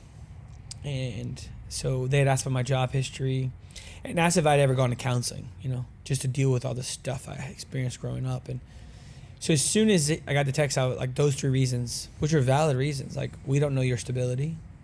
You move a lot. You just quit converted. jobs, and you need some healing. And so the next day I met with Father Andrew, and he's like, "Hey, we want you to wait a year, like not enter this year, get a job, live in Baton Rouge, stay here." And then I prayed with Kevin McCall. The next minute, like Father Andrew's like, "Hey, I'm gonna have this guy come pray with you, open to that." Like he has no idea that you're not going to seminary. So if he says something, just know I didn't tell him anything.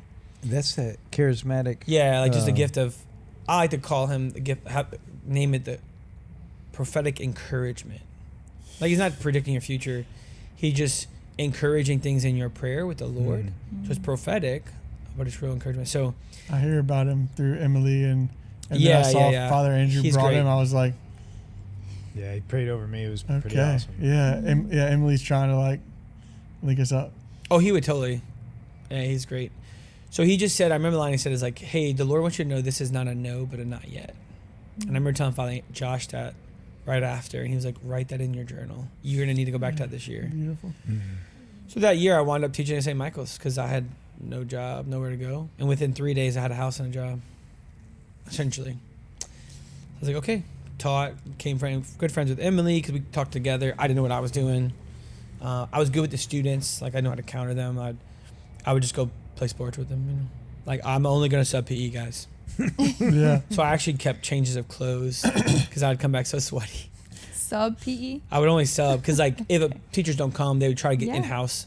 Like your off hour, you sub. And They didn't have you Yeah. teaching like math and science? I actually taught religion, and I was a campus minister. So I had Okay. 2 religion classes, and I was campus minister. But if I had to sub, I would always want to sub PE because it was just a time to go ball. Yeah. And I would always be like, "Hey guys, I don't know what y'all been working on, but we're playing basketball. You don't want to play basketball? You can go sit over there, and you can do your homework for next class." There you go. Because they a lot of times it's a study hall anyway, so Yeah. we would do ball the whole time. That was so much fun. Yeah, so that year, I just found freedom. Because what I realized after the fact was when I was dating, I thought the priesthood was cool, but it was like marriage, priesthood. And then when I heard the call to the priesthood, because it was really like a prideful, selfish thing, I was like, well, if I'm called the priesthood, well, I guess priesthood's better than marriage. And so there wasn't a freedom yet. I did in counseling, just like work through some stuff, and the diocese was so generous. They're like, we'll cover it, and like even if you don't reapply to seminary, like we want you to be a whole man, like a free good man. So that was like I came in with a lot of freedom, and then I totally wanted to date somebody because this woman, her heart was so alive and she was so good, and again we just kind of clicked and had a great time. And so I was like, I guess I am free, so I'm gonna try to date this person. We were going out with a bunch of friends and wound up being just 2 of us. Like everyone kind of canceled because teachers, things come up. And then we're just like having a little drink, and I took a sip, and she's like, "Oh, my boyfriend's coming to town." I was like, bam, door in the face. I was like, "Oh, good, that's awesome. How long have I been dating?" And that moment was crucial looking back, because what I realized, because I had not yet reapplied to seminary, this was decently early on to me teaching, was that I came to a place of freedom, like, Lord, I actually really want both of these. What do you want? And so I took both of them with hands open and said, Lord, what do you desire? Okay, priesthood, great. Because he had called me to be a priest, but I didn't have the freedom fully, I think, to say yes, without going in like in some kind of a twisted way, as if my calling is greater than other callings. And I love marriage. It's like one of my favorite sacraments. Like I love walking with married couples and doing weddings. And so I found that freedom, reapplied. And yeah. I don't think I really discerned while in seminary because I just felt like it was there. Mm-hmm. And I'd be encouraged, like, have a healthy amount of confidence. Like, it's your first year. And like, I'll just go to school then and learn how to pray and all this stuff. So Yeah. And so it's a short version. Father Yeah. Andrew is your vocations director, and now he's He's been my superior for like 9 years. Dang. So, y'all So he are was my tight. vocation director. Because when I first met him, he was the assistant vocation director, and then immediately took over when I was applying. And then he was a vocation director. Then he became seminary director, Mm. and then he became a pastor. So Yeah, so that was going to be one of my questions of like, how is that relationship? But that's been deeply rooted in your entire like whole. whole story. yeah, so it's been cool to be able to slowly transition into like being brothers, like a brother priest. Like it's still his parish, and I do desire to carry out his mission, and I don't always do that perfectly. And I'm learning so much because I move quickly, like physically. All my parishioners are like, "Do you ever slow down?" I'm like, "Oh, this is my slow pace."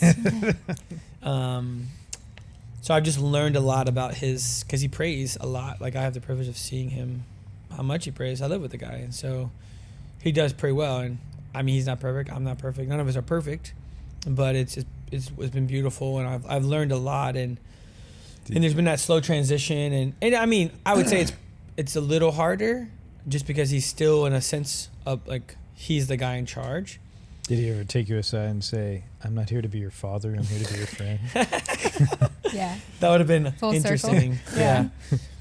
And so, but we also came into the parish new together. Oh. So we had to learn the parish at the same time. Mm-hmm. So it's been a good. And like very sadly, like the office manager had just died Oh. like weeks before we got I there. remember What? that.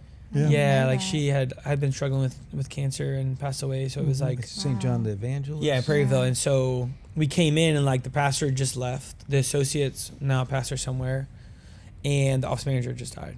Cool. And so it was kind of like trying to just like learn the place without anyone being able to say directly like, hey, this is what's been going on. Like obviously some people who worked there who'd been there for a long time, but like the person who held more stuff as the office manager wasn't able to like, hey, like Yeah. anything we should know day one.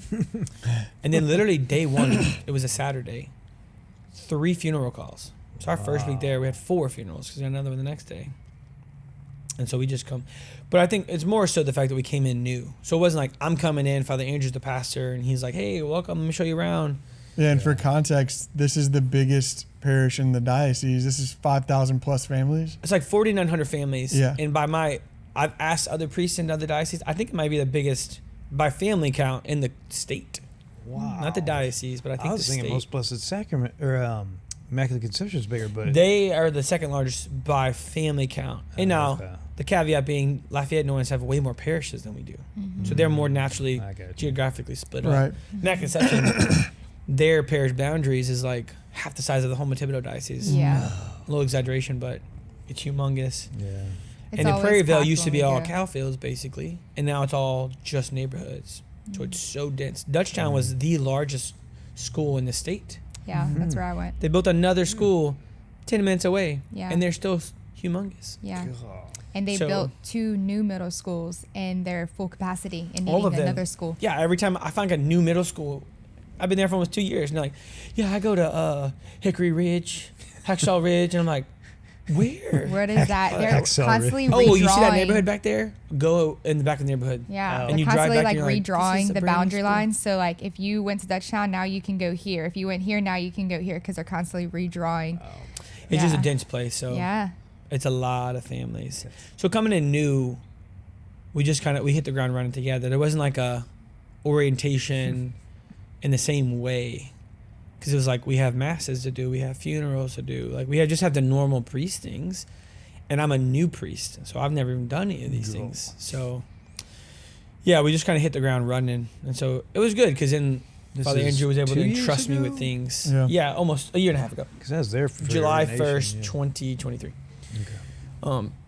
Yeah, because we were able to roll, and he knew me, like he knew my skills, because he had been my superior for so long. So he was able to, he knew areas he can trust me to do certain things and not be concerned about it. And there's still like guidance and learning and all that, but I was able to just be more, just dive all in. Mm-hmm. And so our relationship was forged in a different way. Sure. Yeah. But we Team. kind of skipped from 2018 to 2023 or something like that. Yeah, seminary. It was a blur. No, Yeah. I guess so. it was great. I mean, we travel every summer was somewhere different. I lived in Omaha, I lived in Pensacola. I spent a month living in Guatemala. I was assigned to Holy Rosary with Father Josh, which kind of funny story there. They had transitioned to a new seminarian director. It wasn't Father Andrew yet. And I don't know if he knew Father Matt Lorraine. I don't know if he knew my relationship with Father Josh. Like, I love Father Matt Lorraine. He's awesome. Also another engineer from LSU. Crazy. I don't know if he knew we were close yet. And so I tried to act like we weren't, because he called me to say, hey, I think we're going to sign you out to Father Josh. Have you heard of him? I was like, I think I have. Where's he at again? Santa Ma, where's that? And Yeah. 2 words? I was trying to play it cool because I'm like, I don't know if they know if I know him. Saint Anna? They won't let me go be assigned to him. So I was like, oh, yeah, I've heard of him. And I'm on the other side like, yeah. Whoa. So it was a great summer. Also, Father Josh knew me. He let me do things that he knew I could do. He allowed my gifts to thrive. Mhm. And then like leaned into my weaknesses and challenged me and encouraged me and mentored me. So yeah, it was awesome. Like, he let me lead Bible studies, a lot of one-on-one ministry with families and couples, and just because I had a little more experience with some formation, and because I wasn't coming right out of college, I'd worked for 2 ministries and had some formation already. So a lot to learn. The more you learn in seminary, the more you're like, I don't know anything. It's interesting to hear your perspective, because in the parish, right, when we get a new priest, they don't necessarily let you do your ministries, like our Yeah, because you got to learn, like, what are their gifts, Yeah. what are their talents, Yeah. like, but also take some time to learn. So again, St. John's a unique experience. We came in together, so things had to be done. So we had to learn each other in this way. I had to learn how to be a priest, but we just had to kind of hit the ground running, which is a unique experience coming in together. Most of the time, a new priest is not going to be assigned to a new pastor. But yeah, the Lord knew what he was doing, so we were able to go. And there's so many good people at St. John's, so many. Yeah. And it's humbling because I used to be so good with names. When I was at St. Michael's, I kid you not, I knew 60% of the kids by name. Like, they'd walk down the hall and I would yell at them like, yo, what's up, what's up, what's up, what's up? And I get to St. John's, and even a year and a half in, they're like, you know Betty Sue? I'm like, Dude. come on, second row, left side, 9:30 mass every week. I'm like, I don't know, maybe. I'm And then like, let me show you a terrible with picture. I'm like, that. oh, Betty. Oh yeah, I love Betty. I talk to her so every day. bad with that. But as soon as because it's never just like Betty, which I think in my mind, I'm just maybe just first names. They're like, yeah, Betty Sue Williamson. And I'm like, I don't know if I know a Williamson. Like, I get nervous and I blank out. I'm like, never heard of It's the her. worst feeling. And then I wind up knowing almost Yeah. everyone. Like, I've at least seen them, had a brief encounter with them, talked to them, but I just admit now, like, nope. Dude, Father Martin, prior to y'all, Jerry He Martin, knew everybody. was an animal of knowing people's names. Because we had him at St. Thomas More when we were young. And, bro, that man, He didn't just know your name. He knew his everything. story, Yeah. he- His it's memory was- brilliant. Father His Peter, I memories. think, does that too. But Yeah. his homilies Like- too are so. I They were envy that. yeah, like Oh, Father Jerry? Martin? no, yeah. You know what I'm talking about? Yeah. Okay. But when we went there, because we went to mass at St. John Evangelist before Father Andrew was there, Yeah, but Father Matt was there too. but we saw Father Martin. Talking about the older guy. Yes. Okay, good. Because when Just he making saw sure. you, I he love married knew who couples. you were with your dad and your brother and his kids. Yeah, dude, just But his homily, he recited every single word, and it was a long, like, thoughtful, I don't even know, it was like over my head homily because it was before I converted. But I was like, oh my goodness, he didn't look Well, just- down once. He was just engaging, Just and to he remember was all talking. the Zemo names is Yeah. impressive. I know. It took me a long time to remember your dad's name. I just called him Coach. Yeah, Coach. Even when I got his number, I was like, Coach Zumo. yeah. That's awesome. Yeah, Father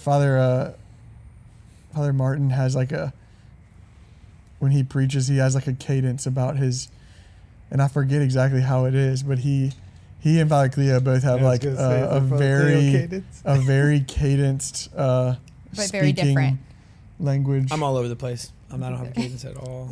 I may have some like quirks. I probably do. Most of us do. Isn't that a part of it to being human? to minimize your own personality in the mass? Not necessarily in the homily though. Like the homily, okay. at least I mean, maybe it's different. Like Not that's that- where not the monotone, uniqueness of the but- priest can come out. Mm-hmm. Like the way you speak, the kind of preaching style. Like there's no one way. Like I don't ever write my homilies ever. Wow. I've only written 2 homilies since I've been ordained a deacon. One was by accident because I was just putting some notes down and I was like, oh no. And it was the most nerve-wracking I'd ever been as deacon preaching. So So I how do feel you- like I had to read the paper. Oh yeah. And so I'm like, Do you have oh. bullet Not points in speaking your from the head? heart. or- I do for Sundays. I will put bullet points. Like Yeah. Or you just like go through the I just have scripture. I have a and- roadmap with Okay. some major landmarks because I tried the whole. All right, I'm passing through France and I'm going to this other country. Well, if I don't have a roadmap, then like I'm like the Israelites in the desert. That's me. Could have been 40 ADHD, days. yeah. Took 40 years because I'm like, Yeah. woo. Like, where am I? Anyway, And circling so I back around. outline the homily to be able to know what are the major points I want to make. Mhm. And they've actually gotten shorter, I would say, because they're more concise because I do that more. And then if I ever want to say a quote of any kind, I don't try to memorize that. Like You have if that I want to in give it correctly, I will print it and just read it. Like so-and-so says, Mhm. daily mass, I only write something up, print it out if it's a quote. Or like facts about a saint. So I Yeah. love preaching on the saints and teaching. What are on the y'all's saints. daily mass times? 8:30 every day. Okay. I gotta come see y'all during the week. You want to ask them the question? The that we question. Ask everybody. Oh yeah, good one. What? Who's your? You got a little makeup there. Oh, thanks. Oh, there, and it's like a smeared poop. Oh, Oh, there we go. what? Happy Valentine's Day. The beauty From of marriage. eating? No, it was mascara, but Falling Oh, from mine my always eyes? falls off. Oh, by the way, I did get a fresh haircut for this. dude, the Love beard's it. looking toit. I just left my girl. I got a stylist on our It's parishioners. looking nice and waxed. Yeah, I got that cleaned up this morning. Yeah. Got a beard trim. Dude, I look don't at wanna me, look I'm like looking all Jacob. Dusty Yeah, no. Jones. Yeah. I Yeah, need my- to get a little. Scott's got a nice cut. I had to put a hat on for this. Like, we've got to do something about that. Because I'll like twirl it and then I get like, like horns. Horns. Coming Yeah. out, Mimosas coming out. Yeah. Well, yeah, I don't know how much time we got, but we do. Who is your Doo-doo? confirmation saint? Jump on a Gotta get 'em second. back. JP2. Solid. The moment I chose JP2, I was originally trying to go on an awakening retreat, which is like college acts, for those who may not know what it is. But the OCI director said, "Hey, I really think you should wait because you're in It keeps happening. you're in OCI, but you know what you're missing out on. So when everyone else is going to confession and all that stuff, like you're gonna know, like if a non-Catholics can go on it, but you're gonna particularly know what it is. And so whether it's true or not, she's like, hey, why don't you go to this Abbey U Fest instead? 5,000 people were there. Yeah. It was probably one of the biggest they had, maybe 4,000, but still a lot of people. This field, Kids? yeah, mostly Youth. kids, obviously, Have from they- all over the country. People drove in from Jersey for this, and Are they still happening? not right now. Okay. It's out. They stopped doing it at the Abbey. Well, this nun, our sister, our mother Adela is her name. Father Josh, Father Ruben are super, super close with her. She has a community out in Florida. I forget exactly where, but the Pierced Hearts. I think the Sisters of the Pierced Hearts of Mary and Jesus. is the I name of thought the you were title. saying pierced priest, but pierced heart. Yeah, the sisters. Okay. So, from what I could tell, she was like a 25-year-old. Like I was way back, so I couldn't see her, but her voice was so youthful and alive. And it's a beautiful day, like awesome talks, good music, and she starts talking about JP2 and like his love for human love, like his just love for love. And in that moment, because this was March and I didn't finalize this, I was like, that's the guy. Like it's got to be. So he wasn't even a saint yet; he was just a blessed. And he was beatified April. Yeah, April 22nd, 2014. 2012 was our honeymoon, and they still had the banners up from his canonization. It could have been beatification. Beatification, yeah. Because he was canonized 2014, I remember. Because I was like, I have a confirmation saint now. Yeah, so just his love for love. A great book on it is called His Five Loves, Jason Everett. I think it's some of the best work he's done. I remember the book was so good, I delayed the last chapter for a month because I didn't want to end it. Because it just goes through the things JP2 loved. And there's a line in there where he talked about how JP2 would pray every day for conversions. And it just like, I heard it in the depth of my being, like JP2 saying like, I was praying for you. And I was like, oh, wow. Because he was alive when I was alive. I didn't know who he was. And a cool thing, I always forget this. I just said this last night. I was doing a marriage prep meeting. My older brother, stepbrother I grew up my whole life, his name was John Paul. What? And so I asked my whole life, we never called him John. We always referred to him as John Paul. So the only John Paul I knew in my life was my brother. We're not Catholic. We're not even Christian, really. So I asked my dad, why did you name him John Paul? He said, I named him after the Pope. What? Wow. Why? Yeah. What? So I knew the name John Paul my whole life. Wow. And then, boom. So he had been pursuing, the saints do that. Like they really do pursue us. Yeah. Because there's so many that just speak to. I love helping people find confirmation saints. Because most people, it's so funny, especially high school. It's like, I'm an athlete, Saint Sebastian. Yeah. I'm like, he was, why? He was actually considered patron saint of the United States. He was shot with arrows. Like he was the target. Yeah. He wasn't the archer. Yeah. That's right. And so I just love, because I was the OCI director last year. I taught all the classes and I pushed early on, like, I want you to ask yourself a few important questions. What brings me life? What do I love about life? Like, what brings me joy? And we're going to find your confirmation saint in that. And there's going to be other things, like maybe your birthday, you already have the name, or like my birthday is St. Barnabas. He's pretty cool, the son of encouragement. But yeah, like they speak. And so one time I was a sponsor at LSU for a girl I taught in high school, and I picked half the confirmation classes. I just like met him and I was like, ooh, look up St. Therese. I was like, this dude is feisty. I was like, the special Francis Xavier, bro, go look him up. Like, you're him. Like, go set the world on fire. And so it's just like there's people that speak to, and so I love it. Yeah. Just like finding. Most people don't, and they're like, because they don't think through confirmation, and they're not encouraged to think deeper, maybe, whatever it is. But So his JP2, his feast day is my birthday. who's yours?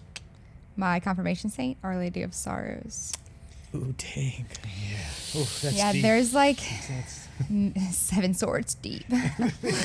But So the thoughts of many can be revealed. Look at yeah, this. That's But why I wanted there's- you on the podcast. there's today. like many layers to that, which me being a convert, I never even thought of Mary in that way, because we don't like idolize her, or we've never thought of her as like our mother, so What is Protestant? yeah, so being Protestant, and coming into the faith, I was like, Mary's everything, and there's multiple apparitions of her. She's bad. Like, she is a bad woman, And then when I picked Lola, I never thought I was going to have kids, but then also I never thought that I was going to battle with a name. I heard Lola and I was like, if I ever have a girl, it's Lola. And so when I found out we were having a girl, I said, it's Lola, you can pick the middle name. And he goes, well, I'm Catholic, so I'm thinking about all these saints. And he's like, Lola, let me look it up. Dolores. Yeah. Dolores is Lola, and that means Our Lady of Sorrows. And I love Our Lady of Got Sorrows. it. I was like, Yeah. yes. And it was really crazy how, I guess, like, her story came about, and I'm like, okay, who's Our Lady of Sorrows? Let me learn about her and how it is Jesus' life, and learning more about Jesus and his life and what he went through, but also Mary, and like the love that a mother has for, their own, was just touching Yeah, and she's to me. particularly, I give this often in confession. I wouldn't have thought to even say the title of Our Lady of Sorrows, but when people have unforgiveness, that's who I send them to. So I tell them to do is I want you to pray with the crucifixion, but I want your eyes on Our Lady, because she has every right to be angry, right? They're murdering her son.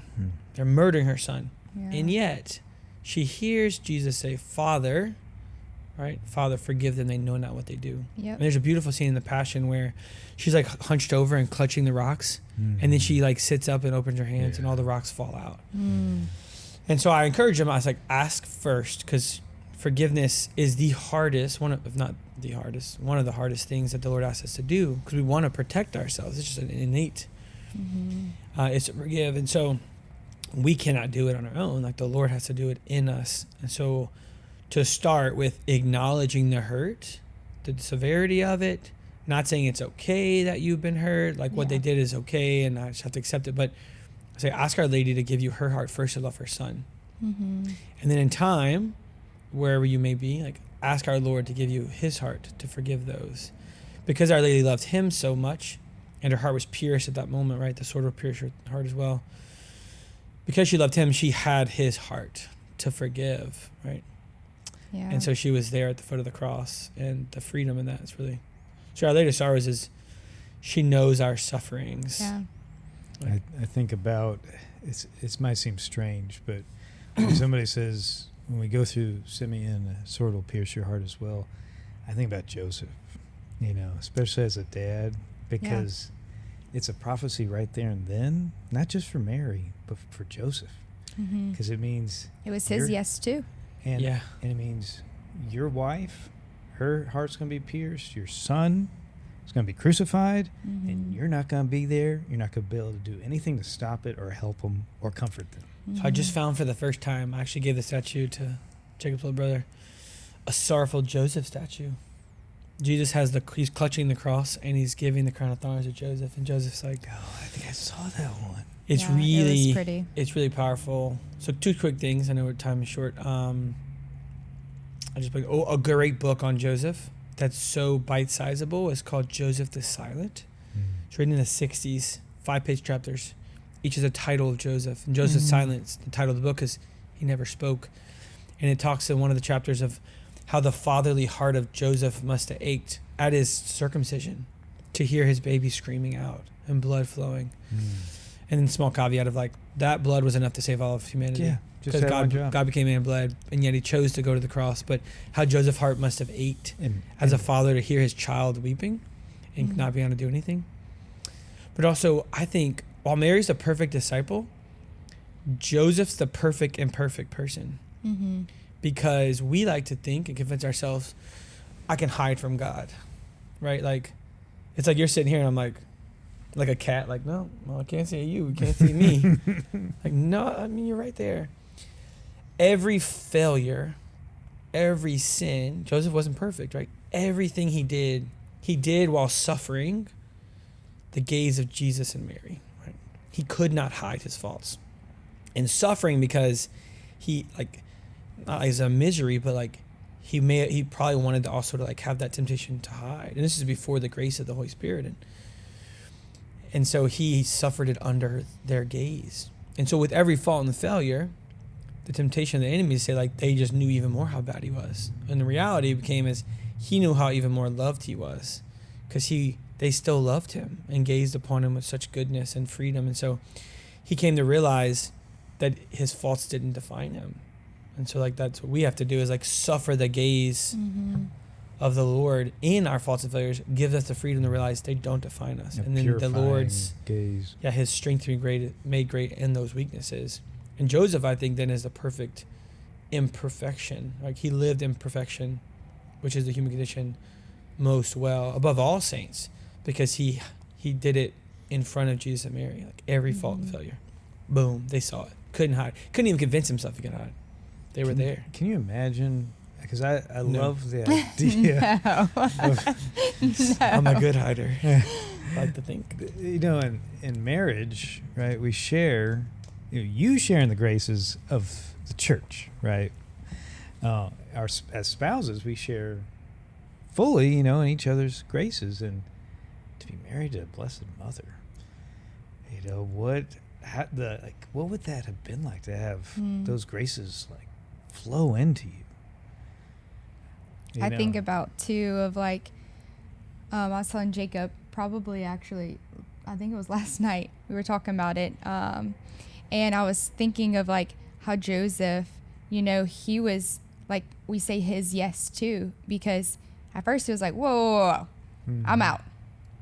And like in society today, women, you know, that's a big problem, and why many women get abortions, because men are like, whoa, you're pregnant, I'm out. And like, he is a great example because he is our first, you know, our first fatherly figure. And for him to be like, okay, Lord, I'm trusting in you. This isn't my child, but it is my child. And I'm going to father him, and I'm going to be husband to Mary, you know, self-sacrifice. And that's just, I don't know, him and is just amazing. I think about him like that. I like just kind of came to the realization that the Holy Family almost ended in divorce. Like that was the first, like it was a potential divorce. Like St. Joseph, gonna divorce her quietly. Yeah, like stepped up. And so like even like it's like hope for couples that are like struggling and contemplating that too. The imperfections of, you know, even marriage. Joseph and Mary had this pickle that they had to conquer. It's so multi-layered too, because you could also translate that as to conceal her mystery quietly. Because he's the great concealer. That's why he's terror of demons. And layers. Wish I'd have picked that as my conference. I had a kid do that last year. Oh, terror of demons. St. Joseph, terror of demons. That's his. Received the Holy Spirit. Yeah. In hindsight, I chose it because it was the girls' school. I'm like, I'll do St. Joseph. And then like looking back at my life, I'm like, oh my gosh. Yeah. Oh my gosh. I wouldn't mind They Mary, choose you. Hammer of Heretics. That's pretty awesome too. Yeah, I mean, I would love to come do one just on marriage. Like, I just love it. Even little things. I don't even know if couples even notice they do this. Like every time Haley has talked, she's looked to you.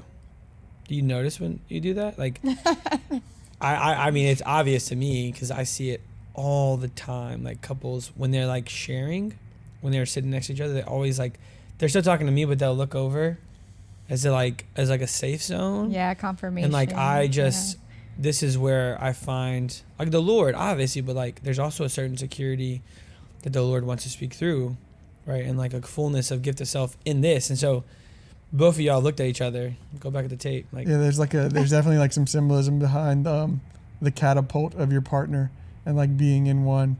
And like that's how we need to be able to come to Jesus to catapult ourselves forward in confidence of the Father and of spouse. And it's like, you know, your soul intertwined, flesh, your mind, right? There's things that Ashton remembers.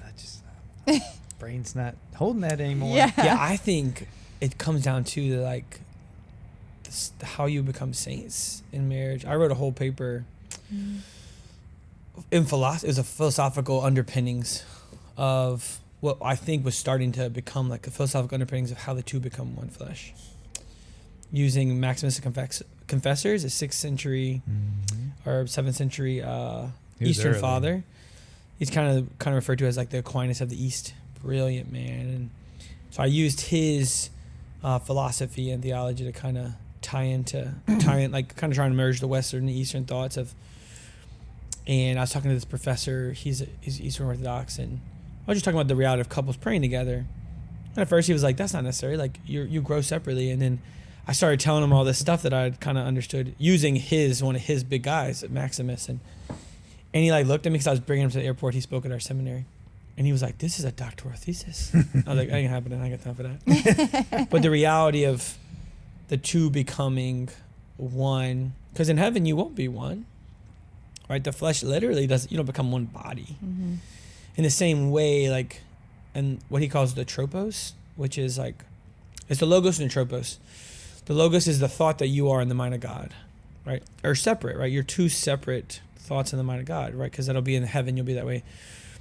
The tropos is the way we respond to our logos, right? So the language there, like the way in which I respond to the call of my logos, which is like I'm made for God, right? That is the call the way I respond. So when I'm baptized, it's divinized, right? I can now do so with grace. Tropism is a change, like So there's a change in how I respond to the Lord. Geotropism. So there's a change that happens in baptism and priesthood.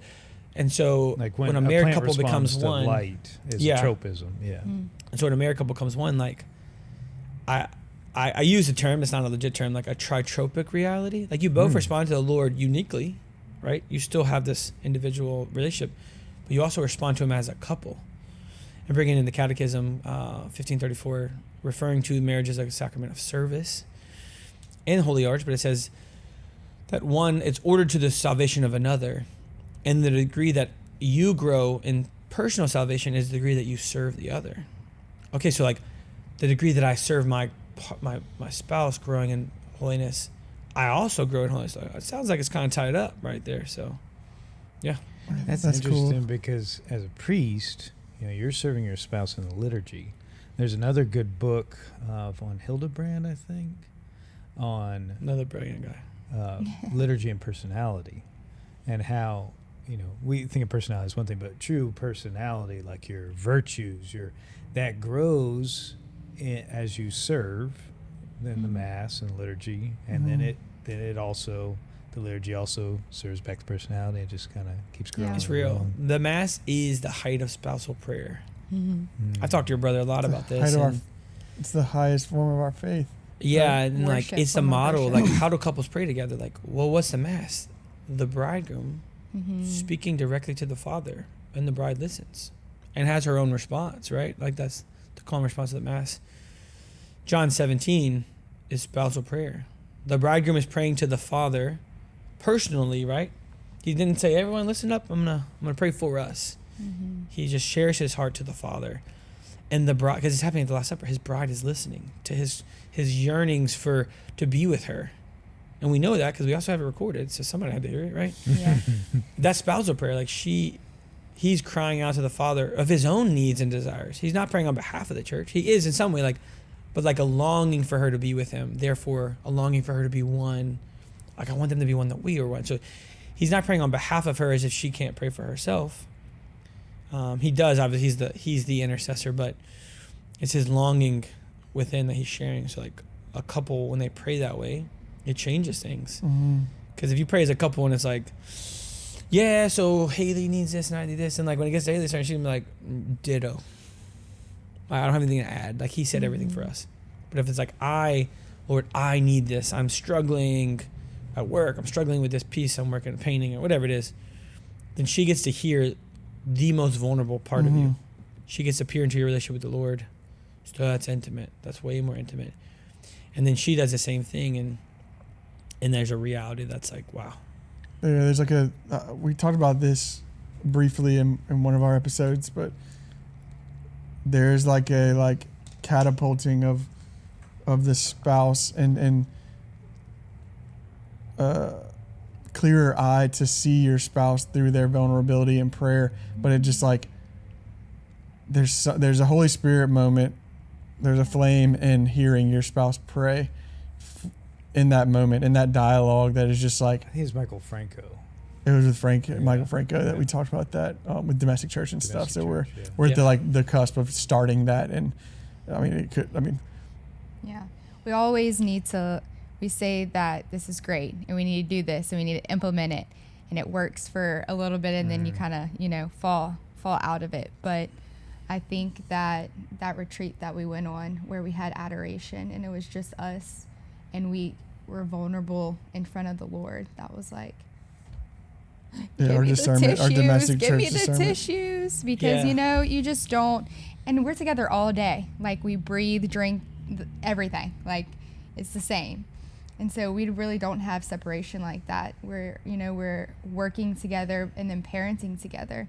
So it's like that time with each other, but also having the Holy Spirit in the middle of it is just, I don't know, it's... Bar none, yeah. Yeah, I can't. It's a peace.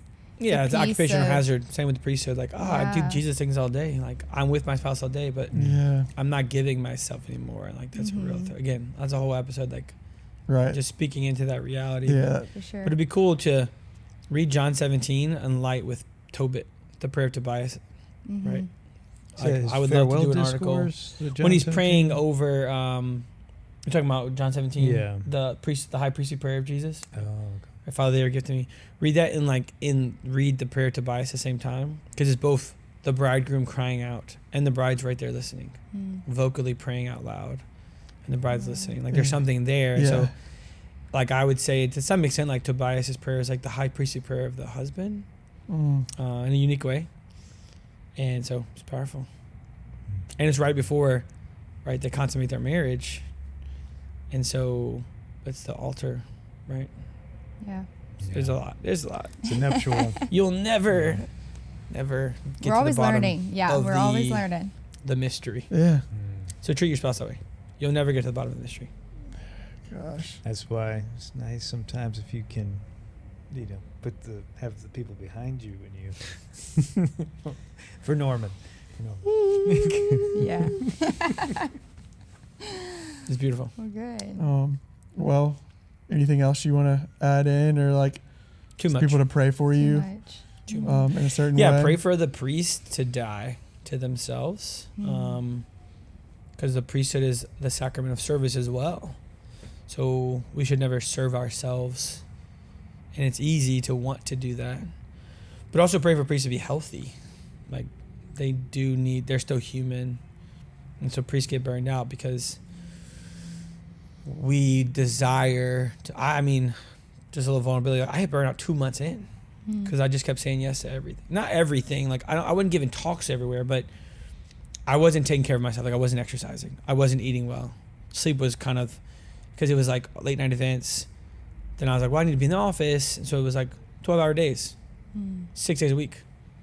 And so Impossible. pray for priests to be healthy and like encourage them to be healthy, challenge them to be healthy. Like how, practically speaking, like should you be like, hey, you want to help me with my workout routine?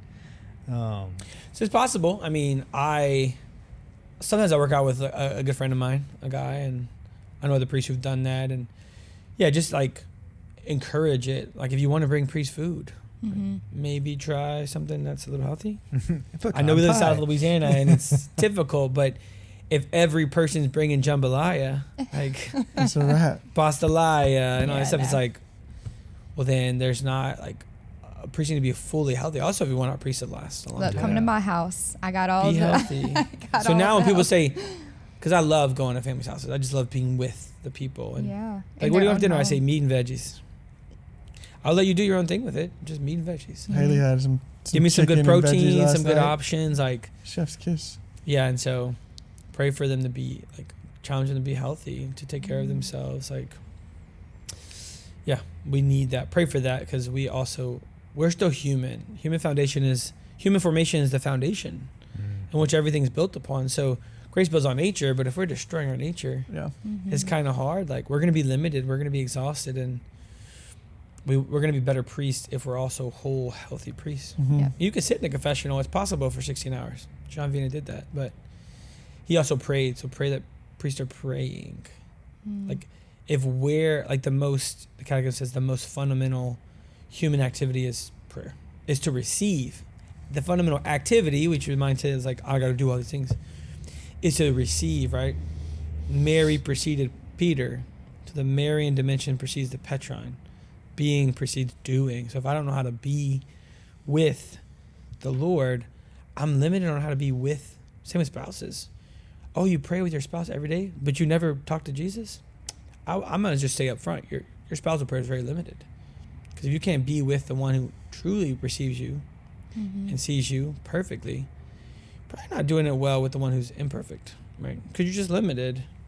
And so pray that we pray, because it's easy to let prayer go to do more work, because there's always people who desire and need and have things. And so pray that they are willing to make sacrifices necessary to pray, take care of themselves.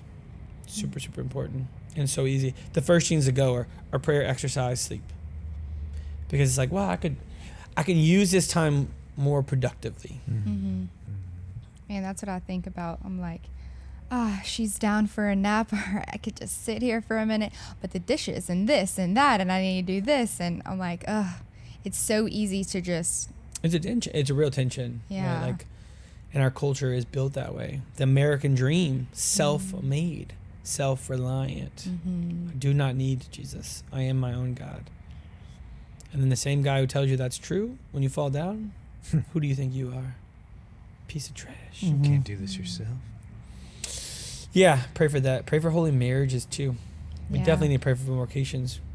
But priests come from the family, for good or for worse. So, family can be messy, but yeah. And Pray for offer your holy marriages. charisms for your priests. Yeah. Discern your charisms, which you're using your talents to serve your parish, right? Or finding it. Yeah, discern what the Lord's calling you to do, because there are many people who confess this blanket, I don't do enough. I'm like, has the Lord asked you to do more? I don't think so. Well, then why are you stressing? Like, Right. Yeah. is the Lord calling you to do that? I was just talking to my own domestic church circle recently, like something I've encountered as a, particularly just maybe at St. John's, but in general, like there's so many people I encounter in the confessional and council. They're like, I need all these resources. And now I just respond like, this is Haley and Jacob. Go have dinner with them. And they don't call me back. Yeah. Because they just need community Yep. to live their imperfection cool. with. And so now I encounter so many people, and I'm like, hey, this confession, call me later. Tell me all this stuff again, this stuff about your desires, and like, let me connect you with a family. Because then like you could do it with community. And so if you want to serve your family and serve the community, have a good family life, not perfect, but well. Invite other families who are struggling just to see that. I don't need to be at the campus doing ministry. I can do a simple apostolate of hospitality and like invite people into my home. And man, there's one family, I was just talking to him on the way over here. I'm like, hey, so got another family for you. I've asked them to have dinner with 20 different couples in the last 6 months, and they have the charism, and it's beautiful. So I'm like trying to find other people, because I'm like, gosh, I just keep sending people to you, and they love it. Aw. And it brings them life. And then Yeah. the other family, like, they get more life out of it, because they're like, oh, you guys. And then the kids, they see other kids, like, this is normal and fun. And That's why we love marriage prep. Like, having that couple. Jonathan and Ashton was for us, and I mean, I met them. I was like, oh, they're awesome. They've been married 5 years. Okay, like, let's learn some things, and to connect in that way of the same questions and how they respond and how we respond. And I'm like, okay, all right, we're not so bad, okay. But to see that, but then to add on to it, like furthering that domestic church, and to connect with different families who have different aged kids and who are different ages too, who've been married for a long time. And I mean, that dynamic right there is just community. that's to me. the church. Yeah. The it's church community. is, and that was the beauty with it when I guess I learned that right away with Echo, because Echo, it was primarily for younger people. So the first 3 days, it was young adults. They came, gave a retreat. At the end of that time, they turned around and put on a retreat, those same young adults, for teenagers. And the whole week we were there, they always had a priest, multiple if they could, religious sisters, religious brothers they could, and a family with kids running around like crazy.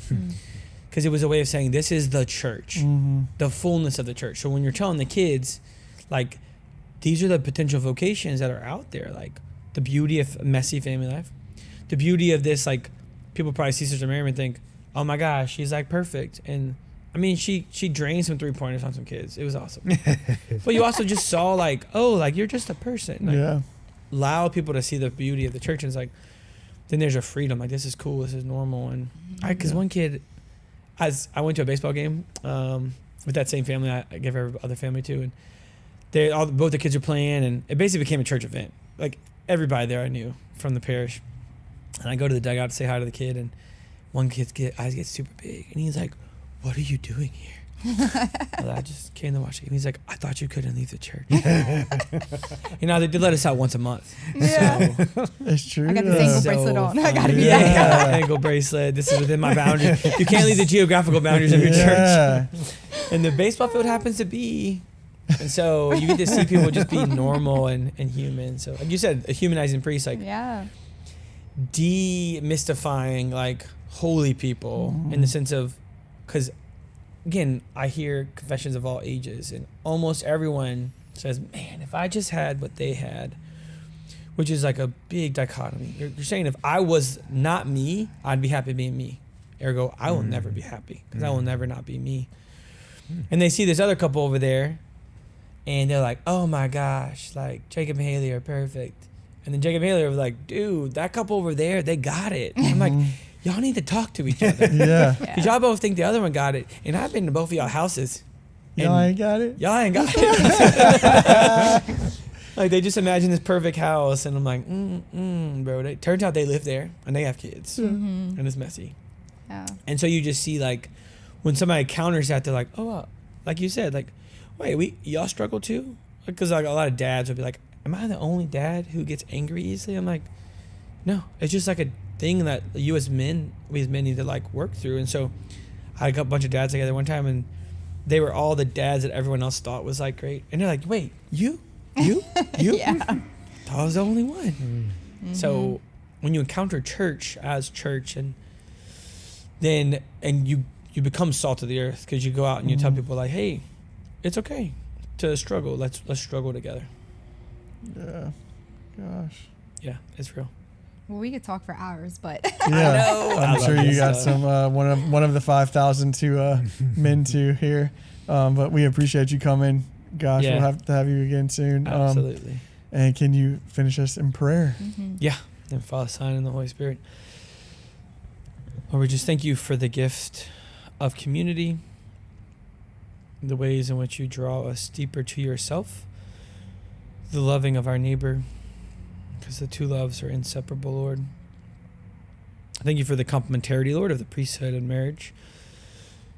One reminds us of the primacy of our love for you, and the other one reminds us of our call to love our neighbors through the way in which married couples love one particular neighbor. Lord, just for the gift of humor, of joy, of freedom of heart, as you continue to grant us greater freedom to be known as your beloved in all of our faults and failures, the way Joseph was known in his faults and failures by Jesus and Mary. The Lord be with you. And with your spirit. May the Lord bless you and keep you. May his face shine upon you and be gracious to you. May he look upon you with kindness and give you his peace. And may God bless you, the Father, and the Son, and the Holy Spirit. Amen. Go in peace. Amen. Thanks Thank you, be to Father. God. Be together.